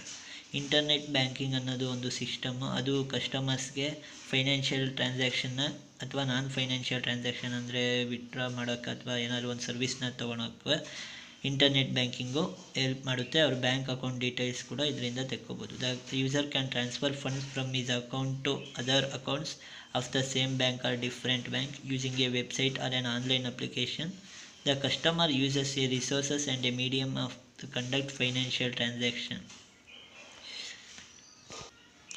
ಇನ್ನೊಂದು internet ಬ್ಯಾಂಕಿಂಗಿಂದ customer ಯಾವುದೇ ರೀತಿಯಾದಂಥ fund ಟ್ರಾನ್ಸ್ಫರ್ನ ಅವರು bank account ಅವ್ರದ್ದೇ ಆದಂಥ bank account ಇರೋ ಇನ್ನೊಬ್ರಿಗಾಗಿರ್ಬೋದು ಅಥವಾ ಬೇರೆ ಬ್ಯಾಂಕ್ಗಳಿರೋ ಅಕೌಂಟ್ ಇರೋ ಇನ್ನೊಬ್ರಿಗಾಗಿರ್ಬೋದು ಫಂಡ್ನ ಟ್ರಾನ್ಸ್ಫರ್ ಮಾಡ್ಬೋದು ಇಂಟರ್ನೆಟ್ ಬ್ಯಾಂಕಿಂಗ್ ಮುಖಾಂತರ. Next features of internet banking. The customer can view account statement. Internet banking ಇಂದ ಕಸ್ಟಮರು ಅಕೌಂಟ್ ಅಂದರೆ ಟ್ರಾನ್ಸಾಕ್ಷನ್ ಡೀಟೇಲ್ಸ್ನೆಲ್ಲ ನೋಡ್ಕೋಬೋದು. The customer can check the history of the transaction for a given period by the concerned bank. ಅಂದರೆ transaction ಯಾವ ರೀತಿಯಾಗಿ ಅಮೌಂಟ್ನ pay ಮಾಡಿದ್ದಾರೆ, ಯಾವ ರೀತಿ ಅಮೌಂಟ್ ವಿತ್ಡ್ರಾ ಮಾಡಿದ್ದಾರೆ ಅಂತೆಲ್ಲ ಇಂಟರ್ನೆಟ್ ಬ್ಯಾಂಕಿಂಗಿಂದ ನೋಡ್ಕೋಬೋದು ನಾವು. Bank statements various types of forms application can be downloaded. ಇವಾಗ ಬ್ಯಾಂಕ್ ಸ್ಟೇಟ್ಮೆಂಟ್ ಆಗಿರ್ಬೋದು ಅಥವಾ ಏನಾದರೂ ಒಂದು ಫಾರ್ಮ್ನ ಡೌನ್ಲೋಡ್ ಮಾಡೋದಾಗಿರ್ಬೋದು, ಅದನ್ನೆಲ್ಲ ನಾವು ಡೌನ್ಲೋಡ್ ಮಾಡಿ ಇಟ್ಕೋಬೋದು ಇಂಟರ್ನೆಟ್ ಬ್ಯಾಂಕಿಂಗಿಂದ. The customer can transfer funds, pay any kind of bill, recharge mobiles, DTH connection etcetera. ಇದು ನಾವು ಯಾವುದೇ ಫಂಡ್ಸ್ನೆಲ್ಲ ಟ್ರಾನ್ಸ್ಫರ್ ಮಾಡ್ಬೋದು, ಮೊಬೈಲ್ ರೀಚಾರ್ಜ್ ಮಾಡ್ಕೋಬೋದು ಅಥವಾ ಏನಾದರೂ DTH ಕನೆಕ್ಷನ್ಸ್ಗೆ ರೀಚಾರ್ಜ್ ಮಾಡ್ಬೋದು. Next point, the customer can buy and sell e-commerce platform. ಅಂದರೆ ಟ್ರೇಡ್ ಮಾಡ್ಕೋಬೋದು ಯಾವುದೇ ರೀತಿಯಾದಂಥ. Customer can invest and conduct trade. Okay. The customer can book transport, travel packages and medical packages. ಅಂದರೆ ಟ್ರಾವೆಲಿಂಗ್ ಬುಕ್ ಮಾಡ್ಕೋಬೋದು ಅಥವಾ air ticket book ಮಾಡೋದಾಗಿರ್ಬೋದು, train ticket book ಮಾಡೋದಾಗಿರ್ಬೋದು, ಈ ಥರ ಎಲ್ಲ ಮಾಡ್ಬೋದು ಇಂಟರ್ನೆಟ್ ಬ್ಯಾಂಕಿಂಗಿಂದ. Next advantages of internet banking. The customers get permanent access bank any time anywhere. ಯಾವಾಗ ಬೇಕಾದರೂ ಯೂಸ್ ಮಾಡ್ಬೋದು. Transactions are safe and highly secure. ಟ್ರಾನ್ಸಾಕ್ಷನ್ನ ನಾವೇ ಯೂಸ್ ಮಾಡೋದ್ರಿಂದ ಯಾವುದೇ ರೀತಿಯಾದಂಥ ಇದು ಅನ್ಅವಾಯ್ಡೆನ್ಸಿ ಏನೂ ಆಗಲ್ಲ, ಸೇಫ್ ಆಗಿರುತ್ತೆ. Immediate funds transfer helps the user in time of urgent need. ನಮಗೆ ಯಾವಾಗ ಬೇಕಂದ್ರೂ ಅರ್ಜೆಂಟಲ್ಲಿ ಇದ್ದಾಗ ಫಂಡ್ನ ಟ್ರಾನ್ಸ್ಫರ್ ಮಾಡ್ಬೋದು. It saves valuable time of the user. ನಾವೇ ಇದು ಮಾಡೋದ್ರಿಂದ ಫಂಡ್ನ ಟ್ರಾನ್ಸ್ಫರ್ ಮಾಡೋದ್ರಿಂದ ಬ್ಯಾಂಕಿಗೆ ಹೋಗೋವಂಥ ಟೈಮ್ನ ಕಡಿಮೆ ರಿಡ್ಯೂಸ್ ಮಾಡುತ್ತೆ. ನೆಕ್ಸ್ಟ್ ಬಂದ್ಬಿಟ್ಟು ಟೈಪ್ಸ್ ಆಫ್ ಇಂಟರ್ನೆಟ್ ಬ್ಯಾಂಕಿಂಗಲ್ಲಿ ಫಸ್ಟು ನೆಫ್ಟ್ ಅಂದರೆ national electronic fund transfer. It is a prominent electronic fund transfer system wherein the money can be transferred to any account in one bank from any other bank account. ಇದರಿಂದ ನಾವು electronically ಅಂದರೆ ಕ್ಯಾಶಲ್ಲಿ fund transfer ಮಾಡೋ ಬದಲು electronically fund transfer ಮಾಡ್ಬೋದು. National electronic funds transfers is an electronic payment transfer system. Electronically transfer the funds from any bank branch to any individual firm corporate having an account with any other branch in the country. ಯಾವುದೇ bank ಅಕೌಂಟ್ಗೂ ಕೂಡ, ಯಾವುದೇ branch bank account ಕೂಡ ಈ ಥರ ಫಂಡ್ಸ್ನ transfer ಮಾಡ್ಬೋದು. This system was started in 2005 that allowed the individuals, companies, firms and corporate to transfer funds from any one location to anywhere in without actually going a person in India. ಅಂದರೆ ಇದೊಂದು scheme ಬಂದ್ಬಿಟ್ಟು 2005 start ಮಾಡಿದ್ದಾರೆ. ಇದರಿಂದ ಕಂಪನೀಸ್ಗಾಗಿರ್ಬೋದು, ಫರ್ಮ್ಸ್ಗಾಗಿರ್ಬೋದು ಅಥವಾ ಇಂಡಿವಿಜುವಲ್ಸ್ಗಾಗಿರ್ಬೋದು ಯಾವುದೇ ರೀತಿಯಾದಂಥ burden ಇಲ್ಲದೆ ಫಂಡ್ಸ್ನ transfer ಮಾಡ್ಬೋದು ಇಡೀ ಇಂಡಿಯಾದಲ್ಲಿ ಯಾವುದೇ ಲೊಕೇಶನಲ್ಲಿ ಇದ್ದರೂ ಕೂಡ. Next points to be remembered for NEFT. There is no limit either minimum or maximum on the amount of funds that could be transferred using NEFT. ಯಾವುದೇ ರೀತಿಯಾದಂಥ ಲಿಮಿಟ್ ಇರಲ್ಲ, ಎಷ್ಟು ಬೇಕಾದರೂ ಅಮೌಂಟ್ನ ಟ್ರಾನ್ಸ್ಫರ್ ಮಾಡ್ಬೋದು. However, the maximum amount per transaction is limited to 50,000 for cash-based remittances within India. ಇವಾಗ ಏನಾದರೂ urgent cash ಏನಾದರೂ ಅವ್ರಿಗೆ ಬೇಕು ಅಂದರೆ ಮ್ಯಾಕ್ಸಿಮಮ್ ಬರೀ 50,000ನ ಟ್ರಾನ್ಸ್ಫರ್ ಮಾಡ್ಬೋದು. ಅಕಸ್ಮಾತ್ ಕ್ಯಾಶ್ ಏನಾದರೂ ಅರ್ಜೆಂಟಾಗಿ ಬೇಡ ಅಂದರೆ ಎಷ್ಟು ಅಮೌಂಟ್ ಬೇಕಾದರೂ ಟ್ರಾನ್ಸ್ಫರ್ ಮಾಡ್ಬೋದು. NEFT operates in hourly basis. There are 12 settlements from 8 to 7 PM on weekdays and 6 settlements from 8 AM to 1 PM. ಅಂದರೆ ಇದು ಅವರ್ಲಿ ಬೇಸಿಸಲ್ಲಿ ವರ್ಕ್ ಮಾಡುತ್ತೆ. Monday to Friday 8 to 7 PM 12 ಸೆಟ್ಲ್ಮೆಂಟ್ಸ್ನ ಪೇ ಮಾಡ್ಕೋಬೋದು. ಆಮೇಲೆ ಸ್ಯಾಟರ್ಡೇ 8 to 1 PM 6 ಸೆಟ್ಲ್ಮೆಂಟ್ಸ್ನ pay ಮಾಡ್ಬೋದು. Individuals can use NEFT to transfer funds from NRE and NRO accounts in the country. This will be subject to the adherence of the provisions of the Foreign Exchange Management Act 2000 and wire transfer guidelines. ಇವಾಗ NRE and NRO ಕೂಡ ನೆಫ್ಟ್ನ foreign exchange management act ಪ್ರಕಾರ transfer use ಮಾಡ್ಬೋದು. Inward transactions are free, no charges will be levied on beneficiaries. ಇವಾಗ ಏನಾದರೂ ನಮಗೆ ಬೇರೆಯವರು ಏನಾದರೂ ನೆಫ್ಟ್ ಯೂಸ್ ಮಾಡಿ ಫಂಡ್ನ ಟ್ರಾನ್ಸ್ಫರ್ ಮಾಡಿದ್ದಾರೆ ಅಂದರೆ ನಮ್ಗೆ ಯಾವುದೇ ರೀತಿಯಾದಂಥ ಟ್ರಾನ್ಸಾಕ್ಷನ್ಗೆ ಚಾರ್ಜಸ್ ಮಾಡಲ್ಲ. Before transferring funds, beneficiary needs to be added to the account. One should make note of beneficiary account number, IFSC number, bank and branch name and name as per bank details. ಇವಾಗ ನಾವೇನಾದರೂ transfer ಮಾಡಬೇಕಂದ್ರೆ ನಾವು ಯಾರು transfer ಮಾಡ್ತಿದ್ದೀವೋ ಅವರ account number, ಅವರ IFSC code number, bank name, branch name ಮತ್ತು ಅವರ ನೇಮು, ಬ್ಯಾಂಕ್ ಡೀಟೇಲ್ಸಲ್ಲಿ ಏನೇನಿರುತ್ತೋ ಎಲ್ಲ ಒಂದಷ್ಟು ಇನ್ಫಾರ್ಮೇಷನ್ನ ಆ್ಯಡ್ ಮಾಡಬೇಕಾಗಿರುತ್ತೆ. Individuals can avoid sending the physical cheque or demand draft to the beneficiary. ಅಂದರೆ ಫಿಸಿಕಲ್ ಚೆಕ್ನ ಟ್ರಾನ್ಸ್ಫರ್ ಮಾಡೋ ಬದಲು ಯಾವುದಾದ್ರೂ ಒಂದು ಚಲನ್ ಆಗಿರ್ಬೋದು ಚೆಕ್ನ ಟ್ರಾನ್ಸ್ಫರ್ ಮಾಡೋ ಬದಲು ಇವರು ಡೈರೆಕ್ಟಾಗಿ ನೆಫ್ಟ್ ಮುಖಾಂತರ ಇದನ್ನೆಲ್ಲ ಅವಾಯ್ಡ್ ಮಾಡಿ ಟ್ರಾನ್ಸ್ಫರ್ ಮಾಡ್ಬೋದು ಅಮೌಂಟ್ನ. ಇವಾಗ ಒಬ್ಬೊಬ್ಬರು ಬ್ಯಾಂಕ್ ಅಕೌಂಟು ಲಾಕ್ ಆಗಿರುತ್ತೆ. ಇವಾಗ ಲಾಕ್ ಆಗಿರೋದ್ರಿಂದ ಅವ್ರಿಗೆ ಕ್ರೆಡಿಟ್ ಫೆಸಿಲಿಟಿ ಇರಲ್ಲ ಅಮೌಂಟ್ ಬೆನಿಫಿಷಿಯರಿ ಅಕೌಂಟಲ್ಲಿ. ಆ ಅಕೌಂಟ್ ಏನಾದರೂ ಕ್ರೆಡಿಟ್ ಫೆಸಿಲಿಟೀಸ್ ಇಲ್ಲ ಅಂದರೆ ವಿತಿನ್ 2 hours ಆ ಒಂದು ಅಮೌಂಟ್ನ ರಿಟರ್ನ್ ಮಾಡಬೇಕಾಗಿರುತ್ತೆ. ಅಂದರೆ ಇವಾಗ ಏನಾದರೂ A ಆ್ಯಂಡ್ B ಅಂದ್ಕೊಳ್ಳಿ, B ಇದೆ ಬೆನಿಫಿಷಿಯರಿ, ಅವನಿಗೆ ಟ್ರಾನ್ಸ್ಫರ್ ಮಾಡಬೇಕು A ಅಮೌಂಟು, Bಗೆ ಕ್ರೆಡಿಟ್ ಫೆಸಿಲಿಟಿ ಇರೋಲ್ಲ. ಆಗ ಅವರು ವಿತಿನ್ 2 hours ಕ್ರೆಡಿಟ್ ಫೆಸಿಲಿಟೀಸ್ ಇಲ್ಲ ಅಂದರೆ ಹೇಗೆ ಅಮೌಂಟ್ನ ರಿಟರ್ನ್ ಮಾಡಬೇಕಾಗಿರುತ್ತೆ. Next procedure for transfer money using NEFT. ಏನೇನೆಲ್ಲ ಪ್ರೊಸೀಜರ್ಸ್ ಇದೆ ನಾವು ಅಮೌಂಟ್ನ ನೆಫ್ಟಲ್ಲಿ ಟ್ರಾನ್ಸ್ಫರ್ ಮಾಡಬೇಕಂದ್ರೆ ಅಂತ ನೋಡೋಣ. ಫಸ್ಟ್ ಸ್ಟೆಪ್ ಬಂದ್ಬಿಟ್ಟು ಅಕೌಂಟ್ ಹೋಲ್ಡರ್ ನೇಮ್ನ ಎಂಟ್ರಿ ಮಾಡಬೇಕಾಗಿರುತ್ತೆ, ಅವರ ಅಕೌಂಟ್ ನಂಬರು, ಬ್ಯಾಂಕ್ ಬ್ರ್ಯಾಂಚ್ ಮತ್ತು IFSC ಕೋಡು, ಅಕೌಂಟ್ ಟೈಪು ಇವಾಗ ಒಂದೊಂದು ಬ್ಯಾಂಕ್ಗಳಲ್ಲಿ ಅಷ್ಟೇ ಇದೆ, ಸೇವಿಂಗ್ಸ್ ಅಥವಾ ಕರೆಂಟ್ ಅಕೌಂಟ್ ಅಂತ, address, maximum limit of money ಎಷ್ಟು ಟ್ರಾನ್ಸ್ಫರ್ ಮಾಡಬೇಕಾಗಿರುತ್ತೋ. ಲಾಸ್ಟ್ 3 ಪಾಯಿಂಟ್ಸ್ ಏನು ಇಂಪಾರ್ಟೆಂಟ್ ಇರಲ್ಲ, ಫಸ್ಟ್ 3 ಪಾಯಿಂಟ್ಸ್ ತುಂಬ ಇಂಪಾರ್ಟೆಂಟ್ ಆಗಿರುತ್ತೆ. Next features of NEFT. Saves time and effort. NEFT ಮುಖಾಂತರ ಯೂಸ್ ಮಾಡಿ ಫಂಡ್ನ ಟ್ರಾನ್ಸ್ಫರ್ ಮಾಡೋದ್ರಿಂದ ನಮಗೆ ಬ್ಯಾಂಕಿಗೆ ಹೋಗೋ ನೆಸೆಸಿಟೀಸ್ ಇರೋಲ್ಲ. ಕ್ಯಾಶ್ನ ವಿತ್ಡ್ರಾ ಮಾಡೋಕ್ಕೆ ಅಥವಾ ಕ್ಯಾಶ್ನ ಚೆಕ್ನ ಇಶ್ಯೂ ಮಾಡೋಕ್ಕೆ. ಪೇಮೆಂಟ್ಸ್ ಅಕ್ಕರ್ ಎಲೆಕ್ಟ್ರಾನಿಕಲ್ ಆಗೋದ್ರಿಂದ ಪೇಮೆಂಟ್ಸ್ ನಾವು ATMಲ್ಲೂ ಯೂಸ್ ಮಾಡ್ಕೋಬೋದು ಅಥವಾ ಬ್ಯಾಂಕಿಗಾದರೂ ಯೂಸ್ ಮಾಡ್ಕೋಬೋದು. ಇವಾಗ ಕೆಲವೊಂದು ಆನ್ಲೈನ್ ಆ್ಯಪ್ಸ್ ಮುಖಾಂತರನೂ ನೆಫ್ಟ್ನ ನಾವು ಯೂಸ್ ಮಾಡ್ಕೋಬೋದು. Payments occur over a secure mode. ನಮ್ಮ ಒಂದು ಅಥೆಂಟಿಕೇಷನ್ ಇಲ್ಲದೆ ಪೇಮೆಂಟ್ಸ್ ಬೆನಿಫಿಷರಿಗೆ ಟ್ರಾನ್ಸ್ಫರ್ ಆಗದಲೇ ಇರೋದ್ರಿಂದ ಇದರಿಂದ ಫ್ರಾಡ್ ಆಗಿರ್ಬೋದು, ಥೆಫ್ಟ್ ಆಗಿರ್ಬೋದು ರೆಡ್ಯೂಸ್ ಆಗುತ್ತೆ. ಸೊ ಇದರಿಂದ ಸೆಕ್ಯೂರ್ಡಾಗಿ ಫಂಡನ್ನ ಟ್ರಾನ್ಸ್ಫರ್ ಮಾಡ್ಬೋದು. Transaction fee, R B I ಇದಕ್ಕೆ ಯಾವುದೇ ರೀತಿಯಾದ ಟ್ರಾನ್ಸಾಕ್ಷನ್ ಫೀ ಅಂತ ಕಲೆಕ್ಟ್ ಮಾಡಬಾರ್ದು ಅಂತ ರಿಸ್ಟ್ರಿಕ್ಷನ್ ಮಾಡಿದ್ದಾರೆ ಎಲ್ಲ ಬ್ಯಾಂಕ್ಗಳು ಕೂಡ. ನೆಫ್ಟ್ ಆಪರೇಟಿಂಗ್ ಅವರ್ಸ್, ಆಗಲೇ ಹೇಳ್ದಂಗೆ NEFT Monday to Friday 8 AM to 7 PM and Saturday 9 AM to 1 PM. ಇಷ್ಟು ಟೈಮಲ್ಲಿ ಯಾವಾಗ ಬೇಕಾದ್ರೂ ನಾವು ಫಂಡನ್ನ ಟ್ರಾನ್ಸ್ಫರ್ ಮಾಡ್ಬೋದು. Next benefits of NEFT, safe and effective. ಆಗಲೇ ಫ್ಯೂಚರ್ಸಲ್ಲಿ ಹೇಳಿದ್ರೆ ಪಾಯಿಂಟ್ಸ್ ಬರುತ್ತೆ. ಸೇಫಾಗಿ ಸೆಕ್ಯೂರ್ಡಾಗಿ ಟ್ರಾನ್ಸ್ಫರ್ ಮಾಡ್ಬೋದು ಮತ್ತು ಈಸಿಯಾಗಿ ಯಾವುದೇ ರೀತಿಯಾದಂಥ ರಿಸ್ಕ್ ಇಲ್ಲದಂಗೆ ಫಂಡನ್ನ ಟ್ರಾನ್ಸ್ಫರ್ ಮಾಡ್ಬೋದು. ಲೋ ಪ್ರೊಸೆಸಿಂಗ್ ಚಾರ್ಜಸ್, ಆಗಲೇ ಆರ್ ಬಿ ಐ ಫೀಚರ್ಸಲ್ಲಿ ಟ್ರಾನ್ಸಾಕ್ಷನ್ ಫೀಲಿ ಹೇಳಿದ್ರಿಂದ ಇದರಲ್ಲಿ ಯಾವುದೇ ರೀತಿಯಾದಂಥ ಚಾರ್ಜಸ್ನ ಚಾರ್ಜ್ ಮಾಡಲ್ಲ.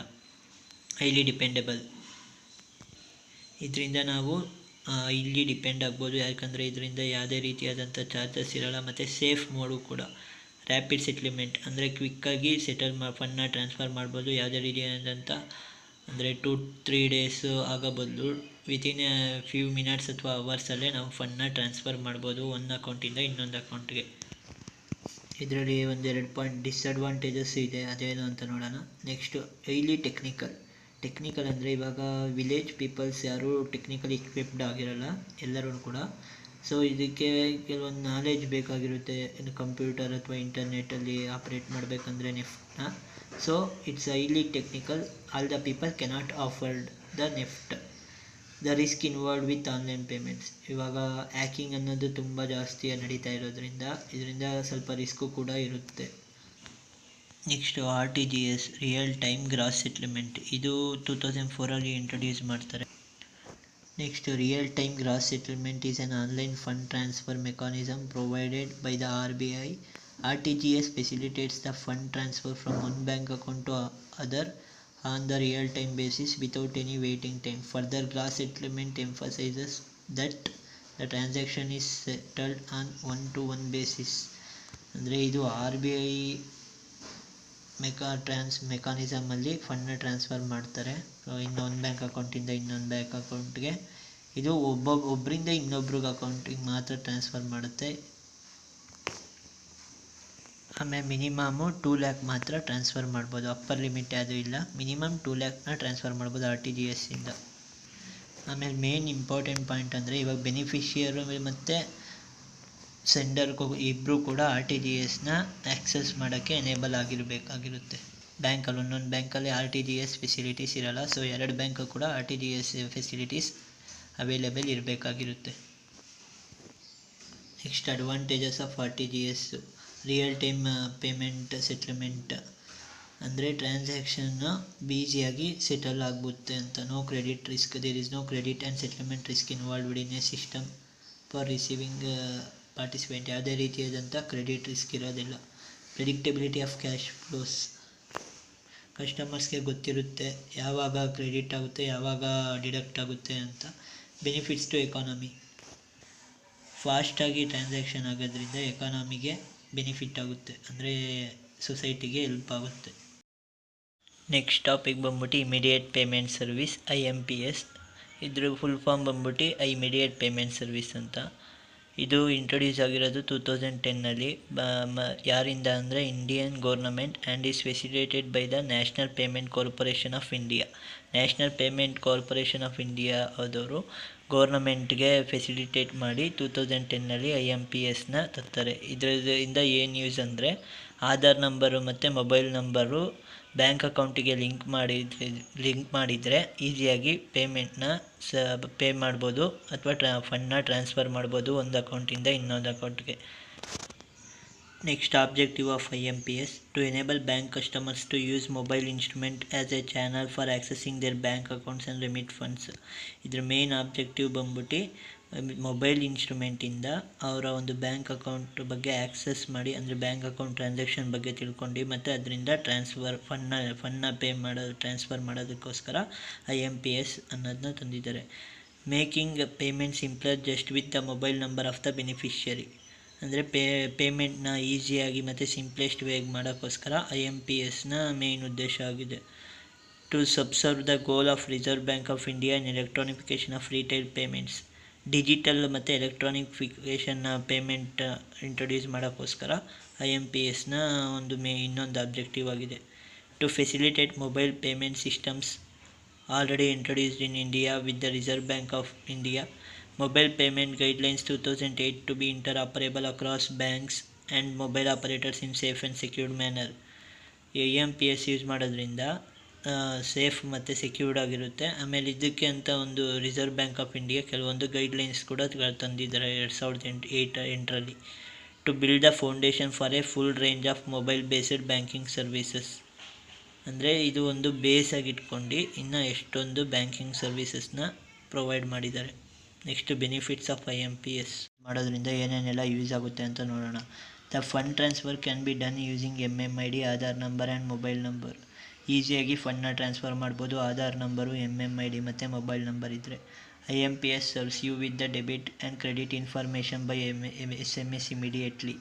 IMPS ಯೂಸ್ ಮಾಡೋದ್ರಿಂದ ನಮಗೆ ಯಾವುದಾದ್ರೂ ನಮ್ಮ ಅಕೌಂಟ್ಗೆ ಏನಾದರೂ ಡಿಡಕ್ಟ್ ಆಗಿದ್ದರೆ ಅಮೌಂಟ್ ಅಥವಾ ಯಾವುದಾದ್ರೂ ಅಮೌಂಟ್ ಏನಾದರೂ ಬಂದಿದ್ದರೆ ಈಸಿಯಾಗಿ ತಿಳ್ಕೊಬೋದು. Using IMPS the money will be credited in the beneficiary account in few seconds. ಅಂದರೆ within a fraction of second ನಮ್ಮ ಮನಿ ಕ್ರೆಡಿಟ್ ಆಗುತ್ತೆ, ಅಥವಾ ನಾವೇನಾದರೂ ಪೇ ಮಾಡೋಕ್ಕೆ ಏನಾದರೂ ಇದ್ದಿದ್ದರೆ ಪೇ ಕೂಡ ಮಾಡ್ಬೋದು.